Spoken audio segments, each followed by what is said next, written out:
ಪೂಜ್ಯ ಶ್ರೋತ್ರಿಯ ಬ್ರಹ್ಮನಿಷ್ಠರಾದ ಶ್ರೀಮದ್ ಜಗದ್ಗುರು ಶಿವಾನಂದ ಅಪ್ಪವರ ಹಾಗೂ ಸಿದ್ಧಾರೂಢ ಅಪ್ಪವರ ಶ್ರೀಚರಣಾರವಿಂದಗಳಲ್ಲಿಯೂ ಪರಮ ಪೂಜ್ಯ ಶ್ರೋತ್ರಿಯ ಬ್ರಹ್ಮನಿಷ್ಠರಾದ ಶ್ರೀಮನ್ ನಿಜಗುಣ ಶಿವಯೋಗಿಗಳ ಹಾಗೂ ಜಗನ್ಮಾತೆಯ ಶ್ರೀಚರಣಾರವಿಂದಗಳಲ್ಲಿಯೂ ಪರಮ ಪೂಜ್ಯ ಶ್ರೋತ್ರಿಯ ಬ್ರಹ್ಮನಿಷ್ಠರಾದ ಶ್ರೀಮದ್ ಜಗದ್ಗುರು ಗುರುನಾಥಾರೂಢ ಅಪ್ಪವರ ಹಾಗೂ ಜಗದ್ಗುರು ಸದಾಶಿವಾನಂದ ಅಪ್ಪವರ ಶ್ರೀಚರಣಾರವಿಂದಗಳಲ್ಲಿಯೂ ಪರಮ ಪೂಜ್ಯ ಶ್ರೋತ್ರಿಯ ಬ್ರಹ್ಮನಿಷ್ಠರಾದ ಆರೂಢ ಜ್ಯೋತಿ ಶಿವಪುತ್ರ ಪಜ್ಜವರ ಹಾಗೂ ಎನ್ನ ಸದ್ಗುರುತ್ರಯರ ಶ್ರೀಚರಣಾರವಿಂದಗಳಲ್ಲಿಯೂ ಪರಮ ಪೂಜ್ಯ ಶ್ರೋತ್ರಿಯ ಬ್ರಹ್ಮನಿಷ್ಠರಾದ ಬಸವಾನಂದ ಅಪ್ಪ ಅವರ ಹಾಗೂ ಬಸವಾದಿ ಶಿವಶರಣರ ಶ್ರೀಚರಣಾರವಿಂದಗಳಲ್ಲಿಯೂ ಅನಂತ ದೀರ್ಘದಂಡವತ್ ಪ್ರಣಾಮಗಳನ್ನು ಸಮರ್ಪಿಸಿ ಸಭೆಯಲ್ಲಿ ಉಪಸ್ಥಿತರಿರುವ ತಮ್ಮೆಲ್ಲರಿಗೂ ಕೂಡ ವಂದಿಸಿ ಹಿಂದಿನ ನುಡಿಯಲ್ಲಿ ದೃಷ್ಟಿ ಸೃಷ್ಟಿವಾದ ಹೇಳ್ಕೊಂಡು ಬಂದು ದೃಷ್ಟಿ ಸೃಷ್ಟಿವಾದ ಅಂತಂದ್ರೆ ಯಾವಾಗ ನೋಡ್ತಿ ಆವಾಗ ಸೃಷ್ಟಿ ಎಲ್ಲ ಹೊರತಾಗಿ ನೋಡ್ಲಿಲ್ಲ ಅಂದ್ರೆ ಸೃಷ್ಟಿ ಇಲ್ಲ ಅಂತ. ಅದಕ್ಕೆ ಯುಗಪತ್ ಸೃಷ್ಟಿ ಅಂತೂ ಕೂಡ ಕರಿತಾ ಇದ್ದಾರೆ.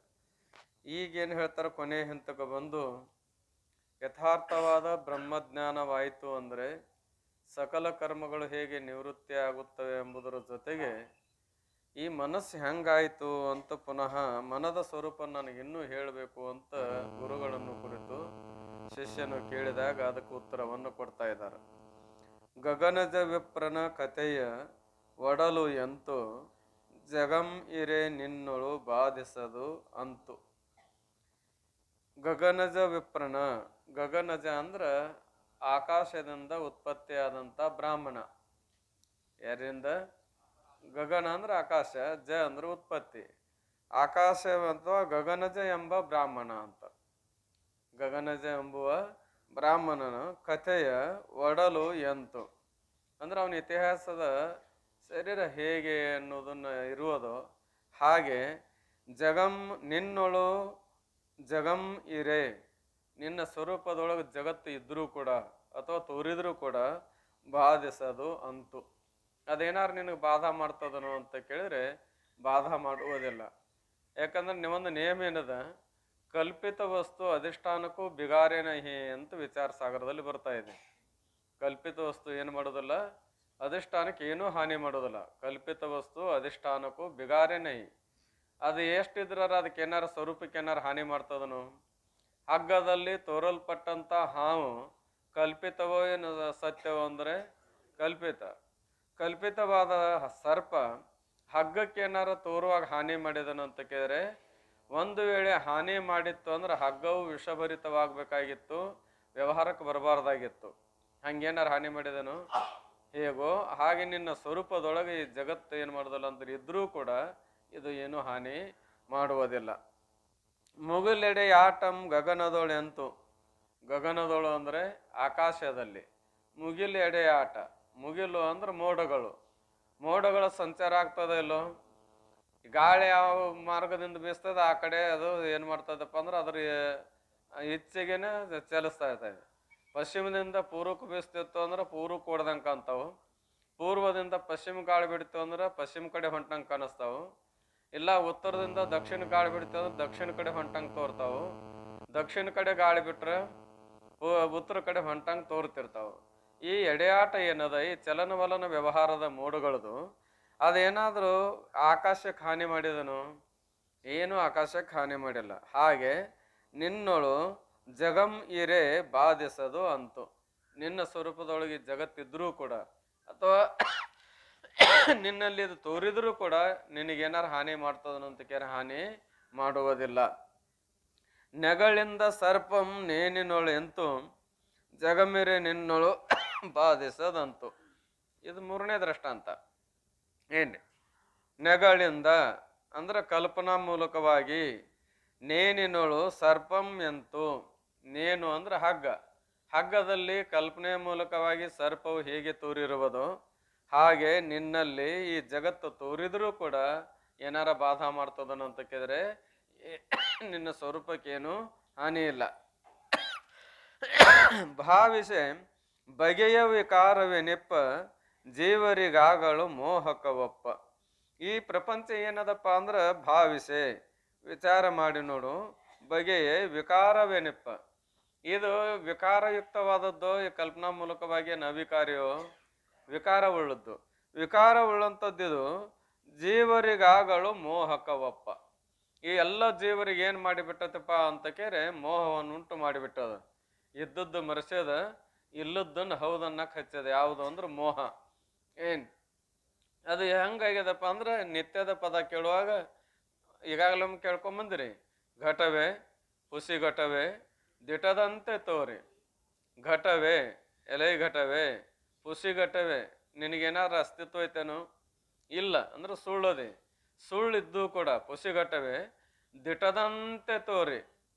ದಿಟವಾಗಿ ತೋರಿ ಅಲ್ಲ, ಏನ್ರಿ ಅಂತ್ಯ ಪದ ಬಂತು ಅಂದ್ರೆ ಅದು ಬರೋ ಸಿದ್ಧಲ್ಲ ಅಂತ, ಸಿದ್ಧ ಆಗುದಿಲ್ಲ.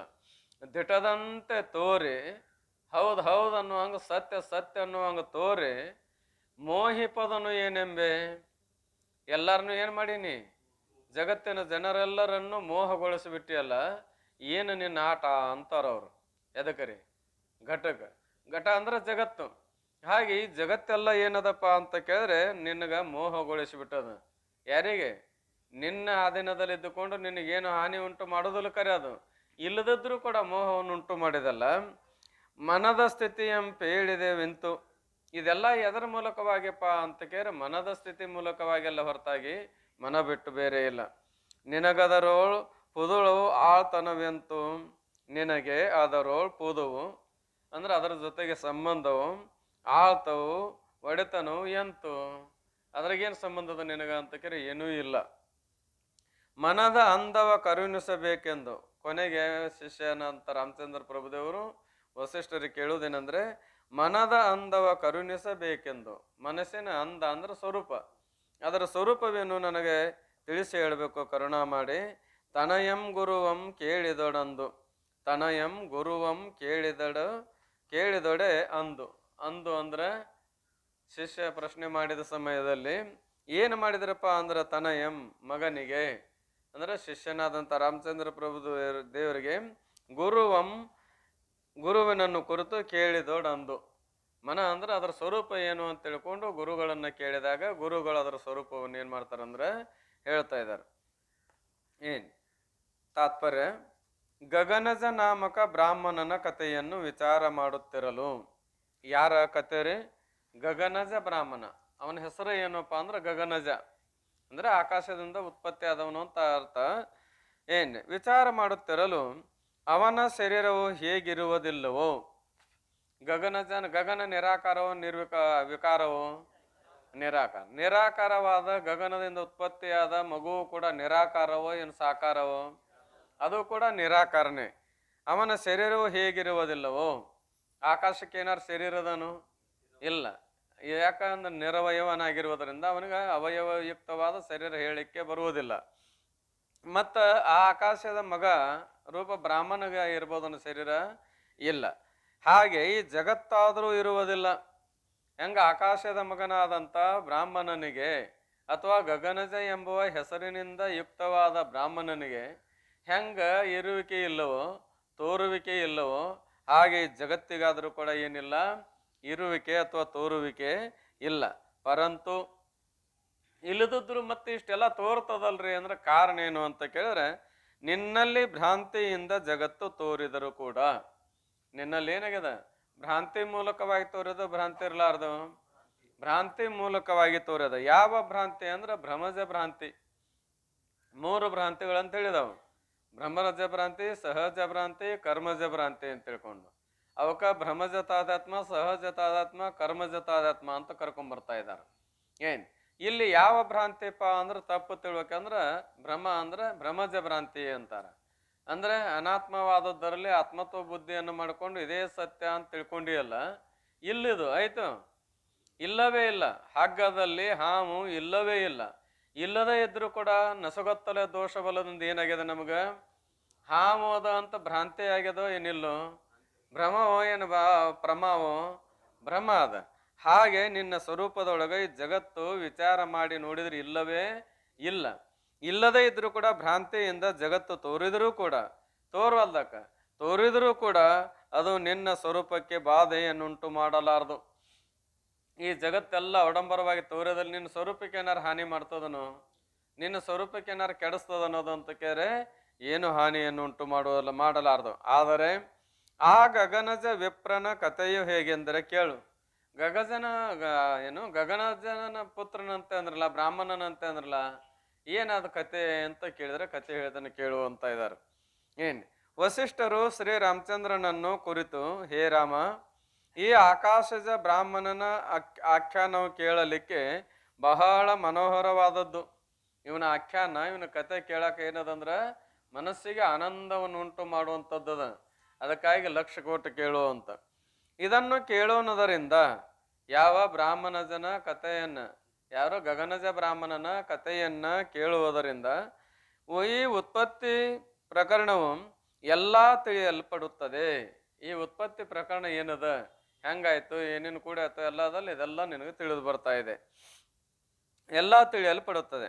ಆಕಾಶಜ ನಾಮಕ ಬ್ರಾಹ್ಮಣನು ಪರಮ ಧಾರ್ಮಿಕನು, ಧ್ಯಾನೈಕ ನಿಷ್ಠನು, ಯಾವಾಗಲೂ ಪ್ರಜೆಗಳ ಹಿತದಲ್ಲಿ ತತ್ಪರನಾದವನು ಇದ್ದನು.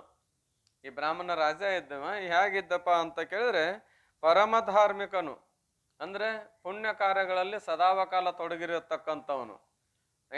ಆಮೇಲೆ ಏನಪ್ಪಾ ಅಂದ್ರ ಧ್ಯಾನೈಕ್ಯ ಪರನು ಅಂದ್ರೆ ಯಾವಾಗಲೂ ಪರಮಾತ್ಮನ ಅನುಸಂಧಾನ ಮಾಡುವಂಥವನು. ಅಷ್ಟೇ ಅಲ್ಲ, ಪ್ರಜೆಗಳ ಹಿತದಲ್ಲಿ ತತ್ಪರನಾದವನು. ನಾವನ ಸನ್ನಿಧಾನದಲ್ಲಿರುವ ಪ್ರಜೆಗಳ ಜನ್ಮ ಅಥವಾ ಅವ್ರ ಜೀವನ ಹೆಂಗಾದ್ರೂ ಸುಖಿ ಆದೀತು, ಇವ್ರು ಯಾವಾಗ ಧನ್ಯರಾದಾರು ಅಥವಾ ಸುಖದಿಂದ ಇದ್ದಾರು ಅಂತ ತಿಳ್ಕೊಂಡು ಅವರ ಹಿತವನ್ನ ಬಯಸ್ತಕ್ಕಂಥವನು. ಆಮೇಲೆ ತತ್ಪರನಾದವನು ಇದ್ದನು. ಅವನು ಬಹಳ ದಿವಸ ಬದುಕಿದ್ದರೂ ಕೂಡ ಮೃತ್ಯುವಿಗೆ ವಶನಾಗಲಿಲ್ಲ.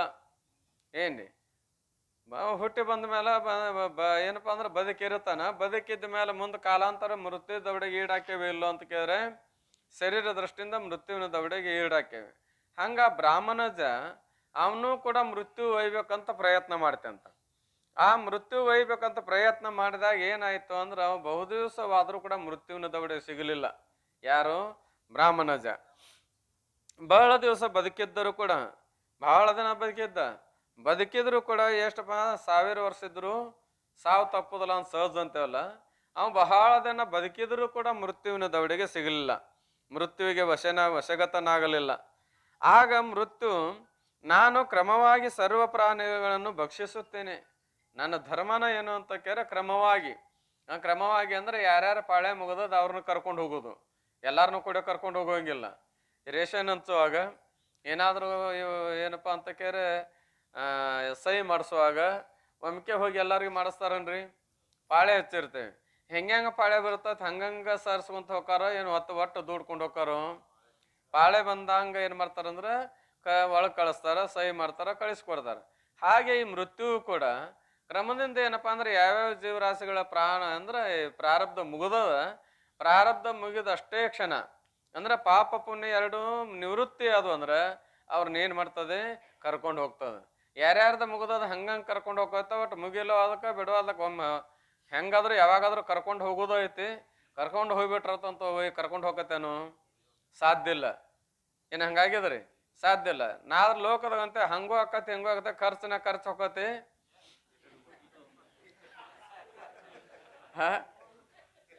ಖರ್ಚು ಹೋಗತ್ತೆ ಅಂತ ಏನು ಒತ್ತೆ ಮಾಡಕ್ ಹೋಗ್ಯವಲ್ಲ, ಹಂಗೇನಾರ ಐತೇನೋ ಅಂತ ಕೇಳಿದ್ರಿಲ್ಲ. ಹೆಂಗ ಪಾಳೆ ಬರ್ತದ ಪಾಳೆ ಬಂದಂಗೆ ಕರ್ಕೊಂಡು ಹೋಗೋದು ಅದರ ಧರ್ಮ. ಕ್ರಮವಾಗಿ ಸರ್ವ ಪ್ರಾಣಿಗಳನ್ನು ಭಕ್ಷಿಸುತ್ತೇನೆ. ಆ ಮೃತ್ಯು ಅಂತದ, ನಾನು ಆಯಾವ್ರವ್ರ ಪುಣ್ಯ ತೀರ್ತಿರ್ದಂಗೆ ಎಲ್ಲಾರನು ಎಲ್ಲಾ ಜೀವರಾಶಿಗಳು ಭಕ್ಷಣ ಮಾಡ್ತೀನಿ. ಆದರೆ ಈ ಗಗನಜ ವಿಪ್ರನನ್ನು ನಾನು ಯಾಕೆ ಭಕ್ಷಣ ಮಾಡುವುದಿಲ್ಲ? ಇವನ್ ಯಾಕನ ಭಕ್ಷಣ ಮಾಡಬಾರ್ದು?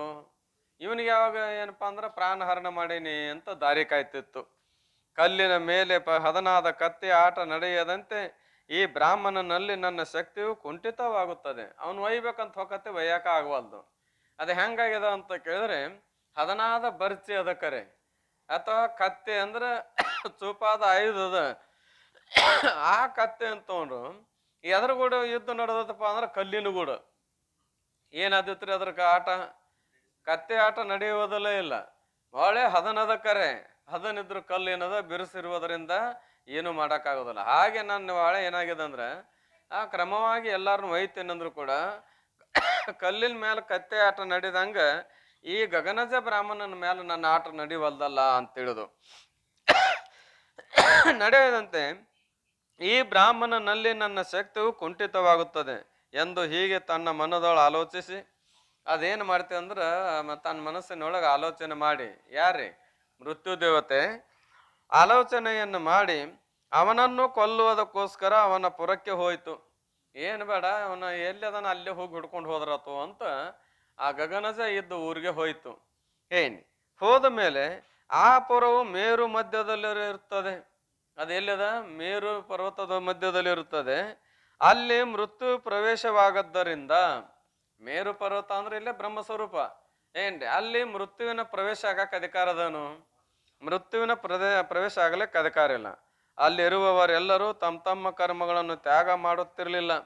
ಅಲ್ಲಿದ್ದವ್ರೆಲ್ಲ ಏನಪ್ಪಾ ಅಂತ ಕೇಳಿದ್ರೆ ತಮ್ಮ ತಮ್ಮ ಕರ್ಮ ಏನದ ಅವನ್ನೆಲ್ಲವನ್ನ ಮಾಡ್ತಾ ಇರ್ತಾನೆ. ಯಾವಾಗ ಮೃತ್ಯು ಬ್ರಾಹ್ಮಣನ ಗೃಹವನ್ನು ಪ್ರವೇಶ ಮಾಡುವುದಕ್ಕೆ ಉದ್ಯುಕ್ತವಾಯಿತು, ಏನಿಲ್ಲ ಬ್ರಾಹ್ಮಣನ ಮನಿನ ಹೊಕ್ರಾತಿಯನ್ನು ಬಿಡಬಾರ್ದು ಅಂತ ತಿಳ್ಕೊಂಡು ಯಾವುದು ಮೃತ್ಯು ದೇವತೆ ಏನಾದ್ಲು ಅಂತ ಕೇಳಿದ್ರೆ ಹಾಗೆ ಸಮಾಧಿಯ ವಿಘ್ನಗಳನ್ನು ತಡೆಯುವುದಕ್ಕಾಗಿ ಪೂರ್ವದಲ್ಲಿಯೇ ಪ್ರಕಾಶ ರೂಪದಿಂದ ಸಂಕಲ್ಪಿಸಲ್ಪಟ್ಟ ಅಗ್ನಿಯು ಪ್ರಳಯ ಕಾಲದ ಅಗ್ನಿಯಂತೆ ಆ ಮೃತ್ಯುವನ್ನು ದಹನ ಮಾಡಲಿಕ್ಕೆ ಪ್ರಾಪ್ತವಾಯಿತು. ಬಾ ಹೆಂಗ್ ಬರ್ತೀವಿ ಒಳಗೆ ಬಾ ಅಂತ ತಿಳ್ಕೊಂಡು ಏನಾಯ್ತು, ಅಗ್ನಿದೇವ ಮೃತ್ಯುವಿನನ್ನೇ ನಾಶ ಮಾಡ್ಬೇಕು ಅಂತ ತಯಾರಾಯ್ತು. ಏನಂದ್ರೆ ಅದು ಪ್ರವೇಶ ಆಗಕ್ಕೆ ಇವು ಉದ್ಯುಕ್ತವಾದಾಗ ಅಂದ್ರೆ ಹೋಗ್ಬೇಕಂತ ಹವನಿಕೆ ಇಟ್ಟಾಗ ಆಗ ಸಮಾಧಿಯ ವಿಘ್ನಗಳನ್ನು ತಡೆಯುವುದಕ್ಕಾಗಿ, ಸಮಾಧಿಗೆ ವಿಘ್ನಗಳದಾವ ಸಮಾಧಿ ಸಾಧಿಸುವಾಗ ಕೆಲವು ವಿಘ್ನಗಳದಾವ. ಆ ವಿಘ್ನಗಳು ಬಂದ ಸಮಯದಲ್ಲಿ ಆ ವಿಘ್ನಗಳು ಬರಬಾರ್ದಂತ ತಿಳ್ಕೊಂಡು, ಸಮಾಧಿ ಅವಸ್ಥಾ ಸಮಯದಲ್ಲಿ ವಿಘ್ನಗಳು ಬರಬಾರ್ದಂತ ತಿಳ್ಕೊಂಡು ಪೂರ್ವದಲ್ಲಿ ಪ್ರಕಾಶ ರೂಪದಿಂದ ಸಂಕಲ್ಪಿಸಲ್ಪಟ್ಟ ಅಗ್ನಿಯು ಅದು ಬರದಂಗ ಮಾಡಿಕೊಡ್ಬೇಕಂತ ತಿಳ್ಕೊಂಡು ಏನು ಮಾಡಿದ್ರು ಅಂತ ಕೇಳಿದ್ರೆ ಸಂಕಲ್ಪ ಮಾಡಿದ್ರು, ಅಗ್ನಿಯನ್ನ ಪ್ರಕಟ ಮಾಡಿದ್ರು. ಅವು ಒಳಗೆ ಬರಬಾರ್ದು ಅಂತ ತಿಳ್ಕೊಂಡು ಮೊದಲೇ ಸಂಕಲ್ಪ ಮಾಡಿ ಆ ಕಾಲದ ಪ್ರಳಯ ಕಾಲದ ಅಗ್ನಿ ಅಂತೆ ಈ ಮೃತ್ಯುವನ್ನು ದಹನ ಮಾಡಲಿಕ್ಕೆ ಪ್ರಾಪ್ತವಾಯಿತು. ಅದು ಈ ಮೃತ್ಯುವನ್ನೇ ದಹನ ಮಾಡಬೇಕು, ಸುಡಬೇಕು ಅಂತೇಳುದು.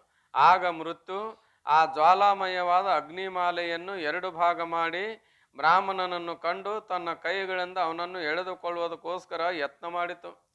ಆ ಮೃತ್ಯು ದೇವತೆ ಬರಬಾಡಬಾರದಂತ ಅಗ್ನಿ ಇದ್ರೂ ಕೂಡ ಆ ಅಗ್ನಿಯನ್ನು 2 ಭಾಗ ಮಾಡಿ ಅದರೊಳಗೆ ಕಾಣುವಂತ ಯಾವ ಬ್ರಾಹ್ಮಣಜನನ್ನ ಅಂದ್ರೆ ಗಗನಜ ಬ್ರಾಹ್ಮಣನನ್ನ ಎಳ್ಕೋಬೇಕು ಅಂತ ತನ್ನ ಉದ್ದಾದ ಕೈಗಳನ್ನ ಮಾಡಿ ಏನು ಮಾಡ್ತೇವೆ ಅಂದ್ರೆ ಪ್ರಯತ್ನ ಮಾಡ್ತು. ಯತ್ನ ಮಾಡ್ತೇವೆ ಅಂದ್ರೆ ಪ್ರಯತ್ನವನ್ನು ಮಾಡ್ತು. ಪರಂತು ಎಷ್ಟು ಪ್ರಯತ್ನ ಮಾಡಿದರು, ಸಂಕಲ್ಪ ಪುರುಷನನ್ನು ಹಿಡಿಯುವುದಕ್ಕೆ ಹೇಗೆ ಬರುವುದಿಲ್ಲವೋ. ಸಂಕಲ್ಪ ಪುರುಷ ಅಂದ್ರೆ ಕಲ್ಪನಾ ಮೂಲಕವಾಗಿ ತೋರಿದಂಥ ಪುರುಷ ವಾಸ್ತವತ ಇಲ್ಲ, ಕಲ್ಪನಾ ಮಾಡಿದ್ದೇವೆ. ಆ ಪುರುಷನು ಏನಪ್ಪಾ ಅಂತ ಕೇಳಿದ್ರೆ ಹಿಡಿಯೋದಕ್ಕೆ ಹೇಗೆ ಬರುವುದಿಲ್ಲವೋ.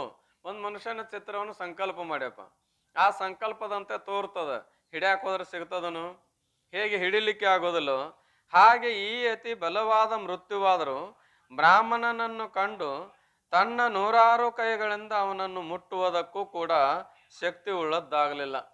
ಹಾಗೆ ಈ ಬ್ರಾಹ್ಮಣಜನನ್ನ ಅಂದ್ರೆ ಗಗನಜ ಬ್ರಾಹ್ಮಣನ ಹಿಡಿಬೇಕಂತೇಳಿ 2 ಕೈ ಅಲ್ಲ 100 ಕೈಗಳಿಂದ ಹಿಡಿಲಿಕ್ಕೆ ಪ್ರಯತ್ನ ಮಾಡಿದ್ರು ಅವನನ್ನು ಹಿಡಿಲಿಕ್ಕೆ ಆಗಲಿಲ್ಲ. ಅನಂತರ ಮೃತ್ಯು ಸಕಲ ಸಂಶಯಗಳನ್ನು ನಿರಸನ ಮಾಡುವಂತ ಯಮರಾಜನನ್ನು ಕುರಿತು, ಮೃತ್ಯು ಅಂತೂ ಏನು ಕಾರಣ ಇದಕ್ಕೆ, ಇದಕ್ಕೆ ಕಾರಣ ಏನು ಗೊತ್ತಾಗೋದಲ್ಲ ಅಂತ ಏನು ಸಂಶಯ ಬಂದದಲ್ಲ, ಈ ಸಂಶಯವನ್ನು ನಿರಸನ ಮಾಡೋ ಸಾಮರ್ಥ್ಯ ಯಾರಲ್ಲದ ಅಂತ ಕೇಳಿದ್ರೆ ಯಮರಾಜನಲ್ಲದ. ಯಾರಲ್ಲದ? ಯಮರಾಜನಲ್ಲದ. ಅವನು ಕುರಿತು ಹೋಗಿ ಕೇಳ್ತಾನೆ, ಹೇ ವಿಭೋ, ಹೇ ಪರಮಾತ್ಮನೇ, ಈ ಆಕಾಶದ ಬ್ರಾಹ್ಮಣನನ್ನು ತಿನ್ನುವುದಕ್ಕೆ ನಾನು ಯಾಕೆ ಆಗವಲ್ಲೆನು? ನನಗೆ ಯಾಕೆ ಶಕ್ತಿ ಬರೋಲ್ದು? ಎಲ್ಲಾರನ್ನು ಬಿಡದ ಹಂಗ ನುಂಗ್ತದಾನೆ. ನಿತ್ಯಂ ಸನ್ನಿಹಿತೋ ಮೃತ್ಯು ಅಂತ ಶಾಸ್ತ್ರ ಅದ. ಸುಭಾಷಿತಕಾರ ಕರ್ತವ್ಯೋ ಧರ್ಮ ಸಂಗ್ರಹ. ಏನು ಮಾಡು ಅಂತ ಕೇಳಿದ್ರೆ, ನಿನ್ನ ಮೃತ್ಯು ದೇವತೆ ಎಂದು ಹುಟ್ಟಿ ಅಂದ ನಿನ್ನ ಚಂಡಿಕಾಯಿ ಕೊಟ್ಟು ಏನು ಮಾಡಿದಪ್ಪ ಅಂದ್ರೆ ಹಂಗೆ ದುಡ್ಕೊಂತ ಹಂಗೆ ಹೊಂಟದ. ಅದು ಓದು ನುಂಗು ಕೊಡದನ್ನ ಏನು ಮಾಡು ಅಂತ ಕೇಳಿದ್ರೆ ಧರ್ಮ ಸಂಗ್ರಹ ಮಾಡು ಅಂತೇಳಿ. ಅನಿತ್ಯಾನಿ ಶರೀರಾನಿ ವಿಭೋ ನೈವ ಶಾಶ್ವತ ಅಂತ ಶ್ಲೋಕದಲ್ಲಿ. ಅಂದ್ರೆ ಮೃತ್ಯುವಿನ ಕೆಲಸ ಏನಪ್ಪಾ ಅಂತಂದ್ರೆ ಪಾಳೆ ಹಚ್ಚಿ ಹಂಗ ನುಂಗುದ್ರಿ ಏನ್ರಿ. ಅದ ಪುರುಸತ್ತದನು ಅಂತ ಕೇಳಿದ್ರೆ ಇಲ್ಲ. ಅದಕ್ಕೆ ಕರ್ಮವನ್ನು ಮಾಡುವಾಗ ಯಾರ ಬಲ ಹಿಡಿದು ಮಾಡ್ತಿ ಅಂತ ಕೇಳಿದಾರ. ಆವ ಬಲವಿಡಿದು ಅಖಿಳ ದುರಿತವನೆಸಗಿ ಜೀವಿಸುವೆಲೆ ಮನುಜನೆ ಮಾಜದುಸುರು ಎಲೆ ಮನುಜನೆ. ಮಾಜದ ಅಂದ್ರ ಏನ್ ಹೇಳಾಕ ಅಂದ್ಕೋಬೇಡ, ಏನ್ ನಾಚಿಕೆ ಪಡಬೇಡ. ಯಾರ ಬಲ ಅದ ಅಂತ ನೀ ಮಾಡ್ತೀಯಪ್ಪ ಇಷ್ಟೆಲ್ಲ. ಯಾರದಾರ ಬಲ ಬೇಕಾರೆ ಏನೇ ಮಾಡ್ಬೇಕಾರು ಬಲ ಇದ್ರ ಮಾಡ್ತದ.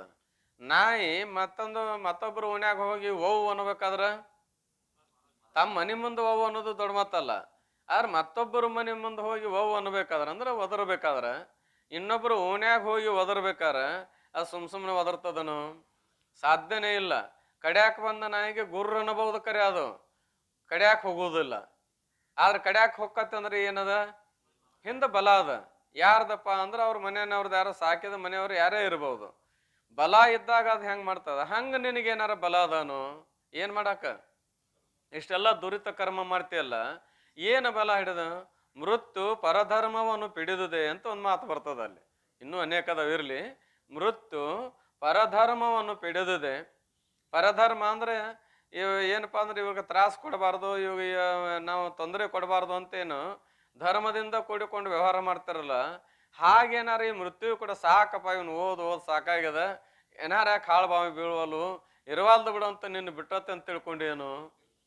ಮತ್ತೆ ಏನು ಬಲ ಹಿಡಿದು ಮಾಡ್ತೀಯಪ್ಪ ಅಂತ ಕೇಳ್ಯಾರ. ಹಾಗೆ ಮೃತ್ಯು ಅಂತದ, ನಾ ಯಾರನ್ನು ಬಿಟ್ಟಿಲ್ಲ ಇಲ್ಲಿ ನಾನು ಎಲ್ಲಾರನು ಹಂಗೆ ಕ್ರಮವಾಗಿ ಓದೋ ಹೋಯ್ತೇನೆ, ಇವನೊಬ್ಬ ನನಗೆ ಯಾಕೆ ಹಿಡಿಲಿಕ್ಕೆ ಆಗವಲ್ದು, ಏನು ಕಾರಣ ಅಂತ ಕೇಳ್ತಾನೆ.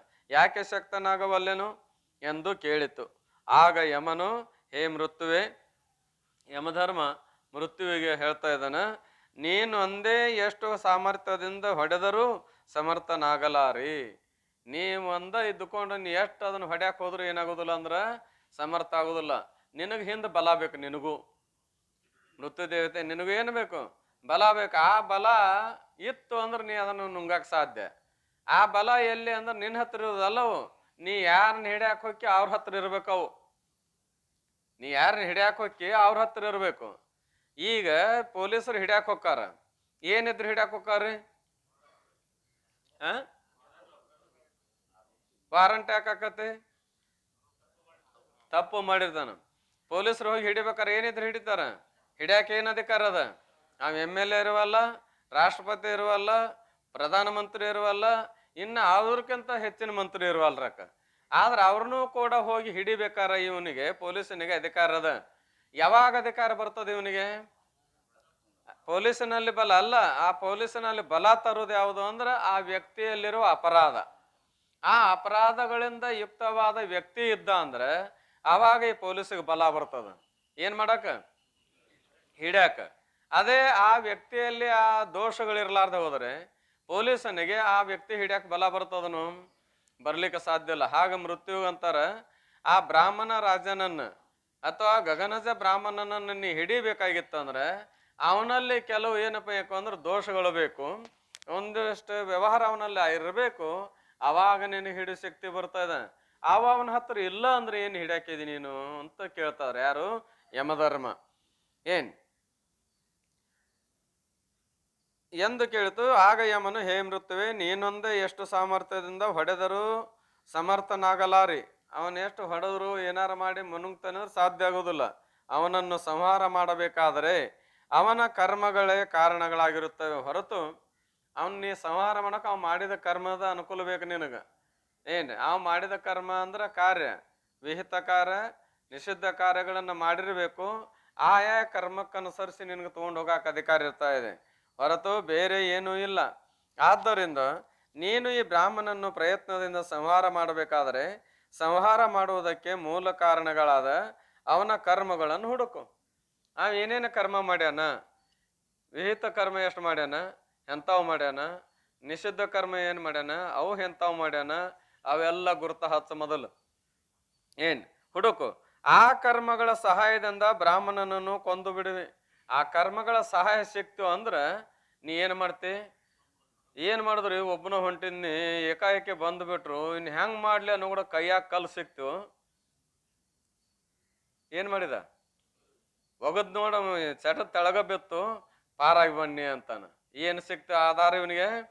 ಒಂದು ಕಲ್ಲು ಆಧಾರ ಹೆಂಗ್ ಸಿಕ್ಕದ ಹಂಗ ಆ ಬ್ರಾಹ್ಮಣ ಮಾಡಿದ ಕರ್ಮದ ಆಧಾರ ನಿನಗೆ ಸಿಕ್ತು ಅಂದ್ರೆ ನೀ ಅವನನ್ನು ಕೊಲ್ಲಾಕ್ ಸಾಧ್ಯ.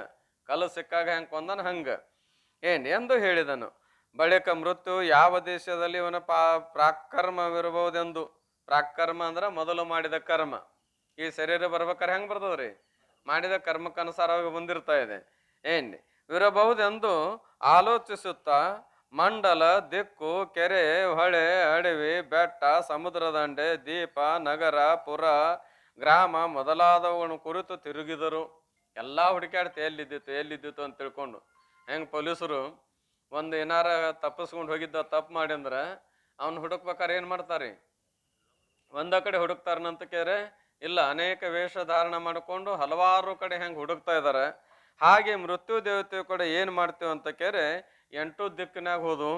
ಆಮೇಲೆ ಕೆರೆಯಾಗ ಹೋಗಿ ನೋಡಿದ್ರು, ಹೊಳ್ಯಾಗ ನೋಡಿದ್ರು, ಅಡವ್ಯಾಗ ನೋಡಿದ್ರು, ಗುಡ್ಡದಾಗ ನೋಡಿದ್ರು, ಸಮುದ್ರ ದಂಡ್ಯಾಗ ನೋಡಿದ್ರು, ದ್ವೀಪಗಳಲ್ಲಿ ನೋಡಿದ್ರು, ನಗರ ಅಂದ್ರೆ ಪಟ್ಟಣಗಳಲ್ಲಿ ನೋಡಿದ್ರು, ಪುರ ಅಂದ್ರೆ ಹಳ್ಳಿ ಒಳಗ ನೋಡಿದ್ರು, ಗ್ರಾಮದೊಳಗ ನೋಡಿದರು, ಮೊದಲಾದವುಗಳನ್ನು ಕುರಿತು ತಿರುಗಿದರು. ಇನ್ನೂ ಅನೇಕ ರೀತಿಯಾದ ಸ್ಥಾನಗಳಲ್ಲಿ ತಿರುಗಿದರು. ಆ ಆಕಾಶದ ಬ್ರಾಹ್ಮಣನ ಕರ್ಮಗಳು ಎಲ್ಲಿಯೂ ದೊರೆಯಲಿಲ್ಲ. ಏನಾರ ಅಲ್ಲಾರ ಒಂದಿಟ್ಟು ಮಾಡಿದ ತಪ್ಪಿರ್ಬೇಕನು, ಇಲ್ಲಾರ ಒಟ್ಟು ಮಾಡಿದ ತಪ್ಪಿರ್ಬೇಕನು ಅಂತ ಹುಡುಕ್ಯಾಡ್ತು, ಎಲ್ಲಿಯೂ ಸಿಗ್ಲಿಲ್ಲ. ಈಗ ಸಿಗಲಾರ್ದಾಗತ್ಲೆ ತಪ್ಪು ಹುಡ್ಕಕ್ ನೋಡ್ತಿರ್ತಾರಲ್ರಿ, ಭಾಳ ದಿನ ಆತ್ರಿ. ಅವನ್ ಒಟ್ಟು ಹೆಂಗಾರ ಮಾಡಿ ಹಿಡಿಸಿ ಒಳಗೆ ಹಾಕ್ಬೇಕಂತ ತಿಳ್ಕೊಂಡು ಎಷ್ಟೋ ಪ್ರಯತ್ನ ಮಾಡಿದ್ವಿ, ಎದರಾಗೂ ಸಿಗುವಲ್ನಾಗೇನ.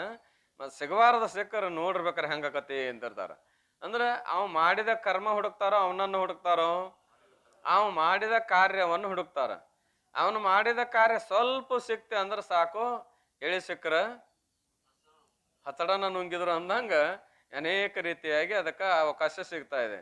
ಹಾಗ ನೋಡಕ್ ಹೋದ್ರೆ ಎಲ್ಲಿ ಮೃತ್ಯು ದೇವತೆಗೆ ಹುಡುಕಾಡಿದರೆ ಅವು ಮಾಡಿದ ಕರ್ಮಗಳ ವ್ಯವಸ್ಥೆ ಸಿಗುವಲ್ವು. ಹೇಗೆಂದರೆ ಪ್ರಾಜ್ಞನು ವಂದ್ಯಾಪುತ್ರನನ್ನು ಸಂಕಲ್ಪಾದ್ರಿಯನ್ನು ಹುಡುಕಿದರೆ ಹೇಗೆ ದೊರೆಯುವುದಿಲ್ಲವೋ.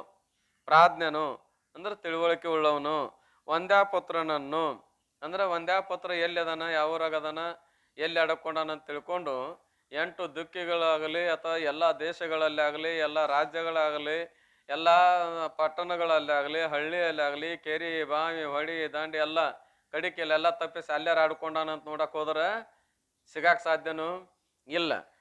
ಯಾರು? ವಂದ್ಯಾಪುತ್ರ. ಆಮೇಲೆ ಸಂಕಲ್ಪ ಅದ್ರಿಯನ್ನು, ಸಂಕಲ್ಪ ರೂಪವಾದ ಕಲ್ಪನಾಮಯವಾದ ಅದ್ರಿ ಅಂದ್ರೆ ಬೆಟ್ಟವನ್ನ ಹುಡುಕಿದ್ರೆ ಎಲ್ಲಾರು ಸಿಗ್ಬೋದನು? ನಿಜವಾಗೈತೋ ಕಲ್ಪನಾ ಮೂಲಕವಾಗೈತೋ? ಕಲ್ಪನಾ ಅದ. ಮೊನ್ನೆ ಒಂದು ಕತೆ ಕೇಳಿದವಲ್ಲ, ಮುಂದೆ ಏನಪ್ಪಾ ಅಂತಾರೆ, ಈಗ ಮುಂದೆ ಹಿಂಗೆಲ್ಲ ಮಾಡೀನಿ ಅಂದ್ರೆ ದೊಡ್ಡ ಸಾವುಕಾರಕ್ಕೆ ಅಂತ ತಿಳ್ಕೊಂಡು ಗಲ್ಲೆದ ಮೇಲೆ ಕುಂತ ಮಗಿ ತುಪ್ಪದ ಮಗಿ ಕೆಡ್ಕೊಂಡು ಮನೆಗೆ ಹೋದ. ಕೇಳಿದೇವೆ. ಅದೆಲ್ಲ ಕಲ್ಪನಾ ಆಯ್ತಲ್ಲ, ಅದೇನಾರು ಸಿಗುತ್ತದನ್ನು ಹುಡುಕಾಡಿದರೆ? ಎಂದೂ ಸಾಧ್ಯವಿಲ್ಲ. ಹುಡುಕಿದರೆ ಹೇಗೆ ದೊರೆಯುವುದಿಲ್ಲವೋ ಹಾಗೆ ದೊರೆಯಲಿಲ್ಲ. ಯಾರ್ದು? ಆ ಗಗನಜ ಬ್ರಾಹ್ಮಣನ ಕರ್ಮ. ಮಾಡಿದ ಕರ್ಮಕ್ಕನುಸಾರವಾಗೇ ನುಂಗಬೇಕು. ಮಾಡಿದ ಕರ್ಮದ ಫಲ ಉಂಡು ತೀರ್ತು ಅಂದ್ರೆ ನುಂಗಾಕ್ ಮಾರ್ಗ ಇರ್ತಾ ಇದೆ. ಕರ್ಮ ಮಾಡಿದ್ದನ್ನೇ ಇದಕ್ಕೆ ಏನಾಗಲಿಲ್ಲ, ಸಿಗಲಿಲ್ಲ. ಆಗ ಮೃತ್ಯು ಸರ್ವಾರ್ಥ ಕೋವಿದನಾದ ಯಮರಾಜನನ್ನು, ಹೇ ಪ್ರಭು, ಸರ್ವಾರ್ಥ ಕೋವಿದ ಅಂದ್ರೆ 4 ವೇದಗಳನ್ನ ಬಲ್ಲವ ಅವನು. ಯಾರ್ರಿ ಅಂಥೇಳಿ ಮತ್ತ ಬ್ರಹ್ಮಜ್ಞಾನ ಹೊಂದಿ ಮುಕ್ತನಾದ. ಯಾರು? ನಚಿಕೇತ ಬ್ರಹ್ಮಜ್ಞಾನ ಹೊಂದಿ ಮುಕ್ತನಾದ್ನಿಲ್ಲ. ಅದು ದೊಡ್ಡ ಕತೆ ಅದ, ಇರ್ಲಿ. ಅಂತೂ ಯಮಧರ್ಮ ಅಂದ್ರೆ ಅವ ನಿಜವಾಗ್ಲೂ ಪರಮಾತ್ಮವ. ದುಷ್ಟರಿಗೆ ಯಮ ಆಗ್ಯಾನ, ಶಿಷ್ಟರಿಗೆ ಧರ್ಮ ಆಗಿದಾನ.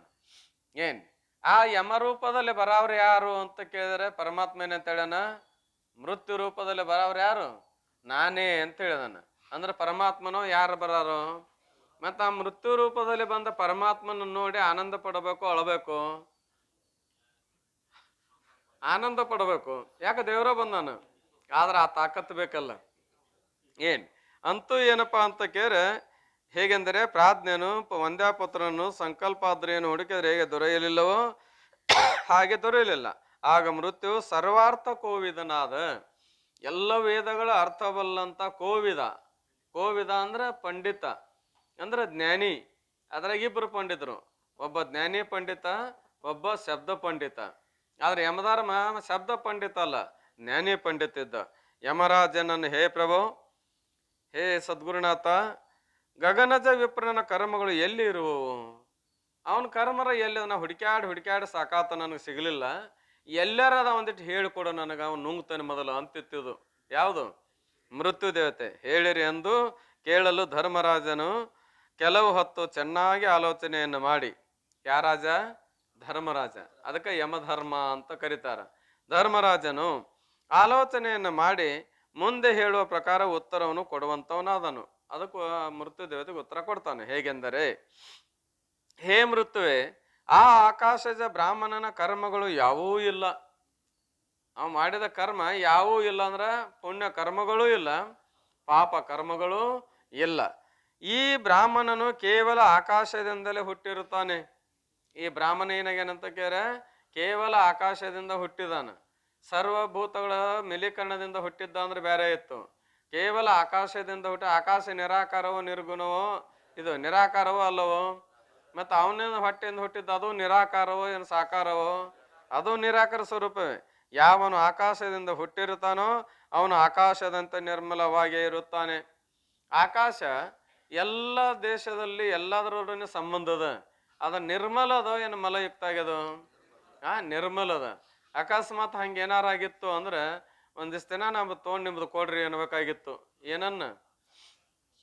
ಆಕಾಶವನ್ನ ಕಡಿಕೆ ನಿಮ್ಮ ಹತ್ರ ಇಟ್ಕೋರಿ, ನಿಮ್ ಕೂಡ ಇದು ಅಂದ್ರೆ ನಮ್ಮ ಆಕಾಶ ಚಲೋ ಆದಿತ್ತು ಅಂತ ತಿಳ್ಕೊಂಡು ಏನಾರ ಮಾಡಕ್ ಅದೈತನು ಅಂದ್ರೆ ಇಲ್ಲ. ಯಾಕಂದ್ರೆ ಮಲಿನನ ಆಗಿಲ್ಲ. ಮಲಿನ ದೇಶ ಇರ್ಬೋದು, ಪವಿತ್ರ ದೇಶ ಇರ್ಬೋದು, ಒಳ್ಳೆಯ ಸ್ಥಾನ ಇರ್ಬೋದು, ಕೆಟ್ಟ ಸ್ಥಾನ ಇರ್ಬೋದು, ಯಾವ್ದಕ್ಕಾರ ಹೊಂದ್ಕೊಂಡದನು? ಎಲ್ಲದರ ಸಂಬಂಧ ಇದ್ರೂ ಕೂಡ ಅದು ಹೆಂಗದ ಅಂದ್ರೆ ನಿರ್ಲೇಪನದ. ಏನ್ ಹಾಗೆ ಈ ಆಕಾಶದಿಂದ ಹುಟ್ಟಿದಂತ ಈಗ ಗಗನದ ಬ್ರಾಹ್ಮಣ ಇವನು ಹೆಂಗಿರವ? ಬ್ರಾಹ್ಮಣನ ಮಗ. ಬ್ರಾಹ್ಮಣನೋ ಅಲ್ಲವೋ? ಹಾಗೆ ನಿರಾಕಾರವಾದಂತ ನಿರ್ಮಲವಾದಂತ ಆಕಾಶದ ಪುತ್ರನಾದರೂ ಕೂಡ ಹೇಗದನ? ನಿರ್ಮಲನೇ ಅದಾನ. ಅಂದ್ರೆ ಪುಣ್ಯದ ಮಲವೂ ಇಲ್ಲ, ಪಾಪದ ಮಲವೂ ಇಲ್ಲ. ಅವನನ್ನು ಕೊಲ್ಲೋನದರಲ್ಲಿ ಸಹಕಾರಿಗಳಾದ ನೀ ಅವನು ಹಿಡಿದು ಮೊದಲ ಕರ್ಮಂತೂ ಇಲ್ಲೇ ಇಲ್ಲ. ಇನ್ನು ಅವನ್ನ ಕೊಲ್ಲಬೇಕಾದ್ರೆ ಅವನ ಹತ್ರ ಕೆಲವು ಗುಣಗಳಿರ್ಬೇಕು. ಅವು ಯಾವಪ್ಪ ಅಂದ್ರೆ ಅಭಿಮಾನ, ರಾಗ, ದ್ವೇಷಾದಿಗಳು ಕರ್ಮಗಳು ಯಾವುವೂ ಇಲ್ಲ. ಅವಂಗ ಏನಾದ್ರೂ ಅಭಿಮಾನದನು? ಹಿಂದೆ ಹೇಳ್ಕೊಂಬಂದ್ರು. ಅಜ್ಞಾನವಶನಾಗಿ ಏನೇನು ಅಭಿಮಾನ ಮಾಡಿದ್ವಿ?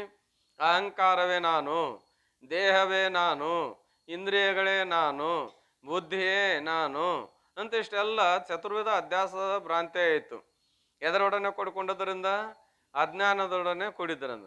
ಈಗೀತ ಯಾವ್ದನಂದ್ರೆ ನಿರ್ಮಲವಾದ ಆಕಾಶದಿಂದ ಉತ್ಪತ್ತಿ ಆಗಿರೋದ್ರಿಂದ ಕರ್ಮಗಳ ಸಂಬಂಧವೇ ಅವನಿಗಿಲ್ಲ. ಅಂದ್ರೆ ಅಜ್ಞಾನವಶ ಅಲ್ಲ. ಅಜ್ಞಾನವಶ ಇಲ್ಲ ಅಂದ್ರೆ ಅಹಂ ಬುದ್ಧಿನೂ ಇಲ್ಲ. ಏನಾಯ್ತು? ಅಹಂ ಬುದ್ಧಿ ಇಲ್ಲ ಅಂದ್ರೆ ಅಭಿಮಾನ ಇರ್ತದನು? ಅಂದ್ರೆ ಅಭಿಮಾನ ಇರ್ಬೇಕು ಅವನಲ್ಲಿ, ನೀ ಹಿಡಿಬೇಕಾದ್ರೆ. ಆಮೇಲೆ ಯಾವ್ದ್ರದ್ದು ಅಭಿಮಾನ ಇಲ್ಲ ಅಂದ್ರೆ ರಾಗ ರೈತನು? ರಾಗನೂ ಇರುದಿಲ್ಲ. ಇದ್ರದ್ದು ಅಭಿಮಾನ ಇದ್ರೆ ರಾಗ ನನಗ. ಎದರ ಅಭಿಮಾನ ರೀ? ಈ ಮೈಕಿನ ಅಭಿಮಾನ ನನಗಿತ್ತು ಅಂದ್ರೆ ಇದ್ರ ಮೇಲೆ ಏನಾಕತಿ? ರಾಗ ಆಕತಿ. ಏನಂತ ಅಭಿಮಾನ? ನಂದು ಅಂತ ಅಭಿಮಾನ ಇತ್ತಂದ್ರೆ ಇದ್ರ ಮೇಲೆ ಪ್ರೀತಿ ಆಗತ್ತೆ. ಅಂದ್ರೆ ಏನರ್ಥ? ಕಾರ್ಯ ಮುಗಿದ ಮೇಲೆ ಬಿಟ್ಕೊಟ್ಟು ಎದ್ದು ಹೋಕೆ ನಾನು ಏನ್ ಮಾಡ್ತೇನೆ? ತೆಗೆದು ಮುಚ್ಚಿಡ್ತೇವೆ. ಯಾಕೆ ಮುಚ್ಚಿಡ್ತೇವೆ? ರಾಗ ಇದ್ದಾಗ, ರಾಗ ಇಲ್ದಾಗೋ? ರಾಗ ಇದ್ದಾಗ. ಮತ್ತ ಅದರ ಒಂದೇ ಅದು ನಿರುಪಯುಕ್ತವಾಯ್ತಂದ್ರ, ಉಪಯೋಗ ಅದರಿಂದ ತಪ್ತೇವ ಅಂದ್ರೆ ಅದನ್ನ ಪ್ರೀತಿ ಮಾಡ್ತೇವನು? ಮುಚ್ಚಿಡುದು ಸರ ಒರೆಸಿ ಒಗತಿನ ತೆಗೆದಿಡು ಮಾಡ್ತೇವನು? ಹೋಗಿ ಎತ್ತಾಗ ಮೂಲ್ಯಾಗ ಎತ್ತಾಗಾರ ಎಲ್ಲ ಕೆಟ್ಟತ್ತೆ ಅಂತೇವಿ. ಅಂದ್ರೆ ದ್ವೇಷ ಮಾಡ್ತೇವೆ. ಅಲ್ಲಿ ರಾಗ ಇರಬೇಕು, ದ್ವೇಷ ಇರಬೇಕು, ಆಮೇಲೆ ಅಭಿಮಾನ ಇರಬೇಕು. ನಾನು ನಂದು ಅನ್ನೋ ಅಭಿಮಾನ ಇರಬೇಕು. ಆಮೇಲೆ ಆದಿ ಪದದಿಂದ ಹಲವಾರು ಧರ್ಮಗಳು ಇವೆಲ್ಲ ಇದ್ದು ಅಂದ್ರೆ ಕರ್ಮಗಳು ಯಾವವೂ ಇಲ್ಲ. ಈ ಯಾವ ಒಂದರ ಕರ್ಮವನಲ್ಲಿ ಎದವನಂತ ಕೇಳಿದರೆ ಇಲ್ಲ. ಯಾಕೆಂದರೆ ತತ್ವಜ್ಞಾನೋದಯಾನಂತರದಲ್ಲಿ, ತತ್ವಜ್ಞಾನದ ಉದಯವಾದ ನಂತರ ಅಂದ್ರೆ ಪ್ರಾಪ್ತಿಯಾದ ಮೇಲೆ ಪ್ರಾರಬ್ಧ ಕರ್ಮವು ಭೋಗದಿಂದ ನಿವೃತ್ತಿ ಆಗುತ್ತದೆ. ಪ್ರಾರಬ್ಧ ಕರ್ಮ ಹೆಂಗಾಕತ್ರಿ? ಭೋಗದಿಂದ ನಿವೃತ್ತಿ ಆಗ್ತಾ ಇದೆ. ಸಂಚಿತ ಕರ್ಮಗಳು ಜ್ಞಾನದಿಂದ ದಹಿಸಿ ಹೋಗುತ್ತವೆ. ಸಂಚಿತ ಕರ್ಮ ಎಲ್ಲ ಎದರಿಂದ ನಿವೃತ್ತಿ ಆಕಾವು? ಜ್ಞಾನದಿಂದ ನಿವೃತ್ತಿ ಆಕಾವು. ಆಗಾಮಿ ಕರ್ಮವು ಬೀಜಭೂತವಾಗಲಾರದು. ಆಗಾಮಿ ಕರ್ಮ ಬೀಜಭೂತ ಅಂದ್ರೆ ಬೀಜದ ಸ್ವರೂಪ ಆಗೋದಿಲ್ಲ, ಅಂದ್ರೆ ಜನ್ಮಾಂತರಕ್ಕೆ ಹೇತು ಆಗೋದಿಲ್ಲ. ಹಾಗೆ ಈತ ಈ ಜ್ಞಾನ ಕಾಲದಲ್ಲಿ ಮಾಡಿದಂಥ ಕರ್ಮಗಳು ಕೂಡ ಇವನಿಗೆ ಜನ್ಮಾಂತರಕ್ಕೆ ಹೇತು ಆಗುವುದಿಲ್ಲ. ಈ ಕಾರಣದಿಂದ ಈ ಮೂಲಕವಾಗಿ, ಈ ಕಾರಣ ಅಂದ್ರೆ ಈ ಮೂಲಕ ಅಂದ್ರೆ ಬ್ರಹ್ಮಜ್ಞಾನವಾದ ಮೇಲೆ ಆ ಬ್ರಾಹ್ಮಣನ ಏನಾಗಿದೆ? ಬ್ರಹ್ಮಜ್ಞಾನ ಆಗ್ಯದ. ಅದಕ್ಕೆ ಬ್ರಹ್ಮ ಜಾನಾತಿ ಇತಿ ಬ್ರಾಹ್ಮಣ ಅಂತಾರ. ಬ್ರಹ್ಮ ಸ್ವರೂಪವನ್ನ ಯಥಾರ್ಥವಾಗಿ ಯಾವಾತನು ತಿಳಿದಿರುವನೋ ಅವನಿಗೇನನ್ಬೇಕು? ಬ್ರಾಹ್ಮಣ. ಬ್ರಹ್ಮ ಸ್ವರೂಪವನ್ನು ತಿಳಿದುಕೊಂಡು ಧನ್ಯನಾಗೇ ತೀರಬೇಕೆಂಬ ಹಂಬಲದಿಂದ ಕುಡಿದುಕೊಂಡಂಥವನಿಗೂ ಏನನ್ನಬೇಕು? ಬ್ರಾಹ್ಮಣ ಅನ್ಬೇಕು. ಬ್ರಹ್ಮ ಸ್ವರೂಪವನ್ನ ತಿಳಿದುಕೊಂಡೇ ತೀರಬೇಕು, ತಿಳ್ಕೊಬೇಕಲ್ಲ. ಎಲ್ಲರಿಗೂ ಏನದ ರೀ? ತಿಳ್ಕೊಬೇಕನ್ನೋದದ. ಆದ್ರೆ ಏನಿಲ್ಲ, ತಿಳ್ಕೊಂಡ ತೀರ್ಬೇಕನ್ನುವಂಥ ಹಂಬಲಿತ್ತು ಅಂದ್ರೆ ಪಾರಾಕಾನ. ಆದ್ರೆ ಆ ಹಂಬಲ ಇಲ್ಲದಕ್ಕಾಗಿ ಏನಾಗ್ಯದಪ್ಪ ಅಂತ ಕೇಳಿದ್ರೆ, ನಾವು ಒಟ್ಟು ಏನಾರು ಮಾಡಿ ತಿಳ್ಕೊಂಡು ಧನ್ಯರಾಗ ಒಂದು ಮಾಡ್ತೇವ್ರಿ, ಆಗವಲ್ದು ಅಂತಿರ್ತೇವೆ. ಅಂದ್ರೆ ಅವನಿಗೆ ಏನಂತಾರಂದ್ರೆ ಬ್ರಾಹ್ಮಣ ಅಂತ ಕರೀತಾರ. ಯಾರಿಗೆ? ಉತ್ತಮ ಜಿಜ್ಞಾಸುವಿಗೂ ಕೂಡ ಏನಂತ ಕರೀತಾರ? ಬ್ರಾಹ್ಮಣ ಅಂತಾರ. ಬ್ರಹ್ಮಜ್ಞಾನಿಗೂ ಏನಂತಾರ? ಬ್ರಾಹ್ಮಣ ಅಂತಾರ.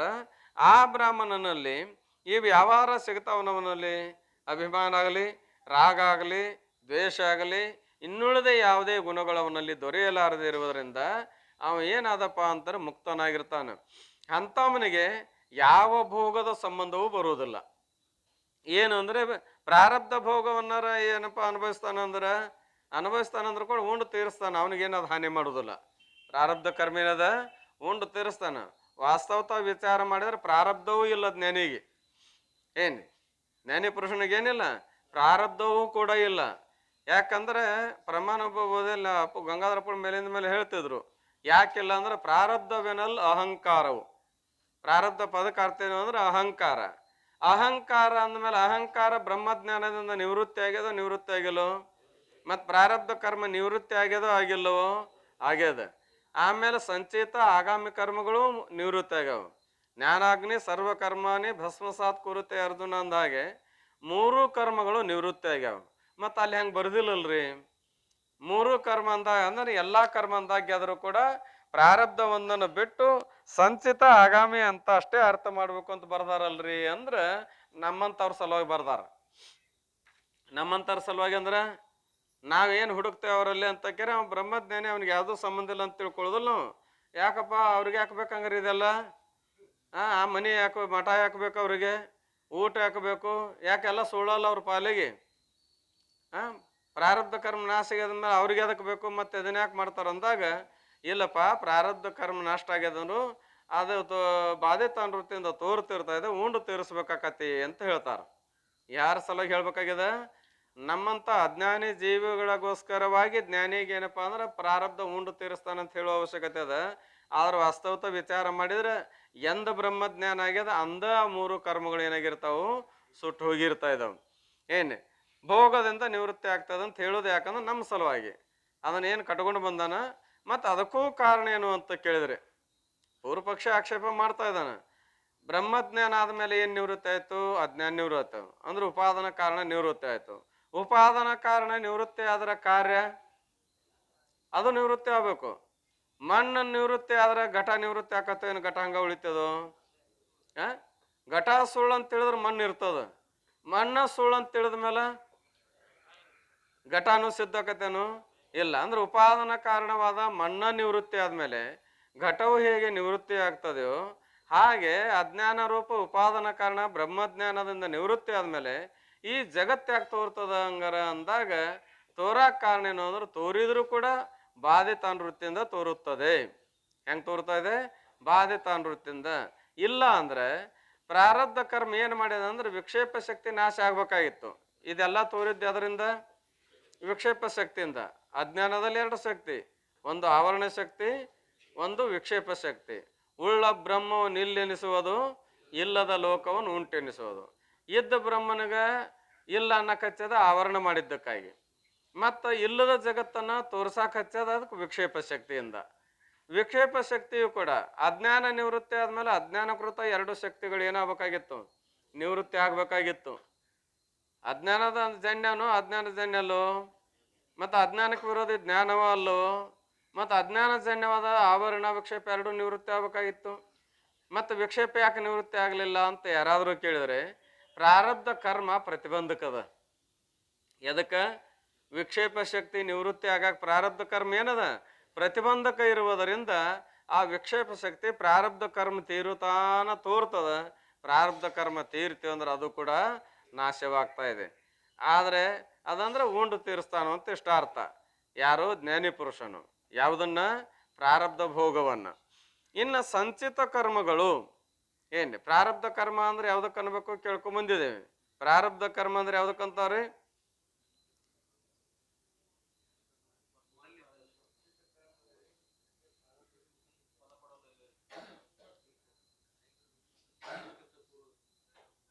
ಹೇಳ್ರಿ.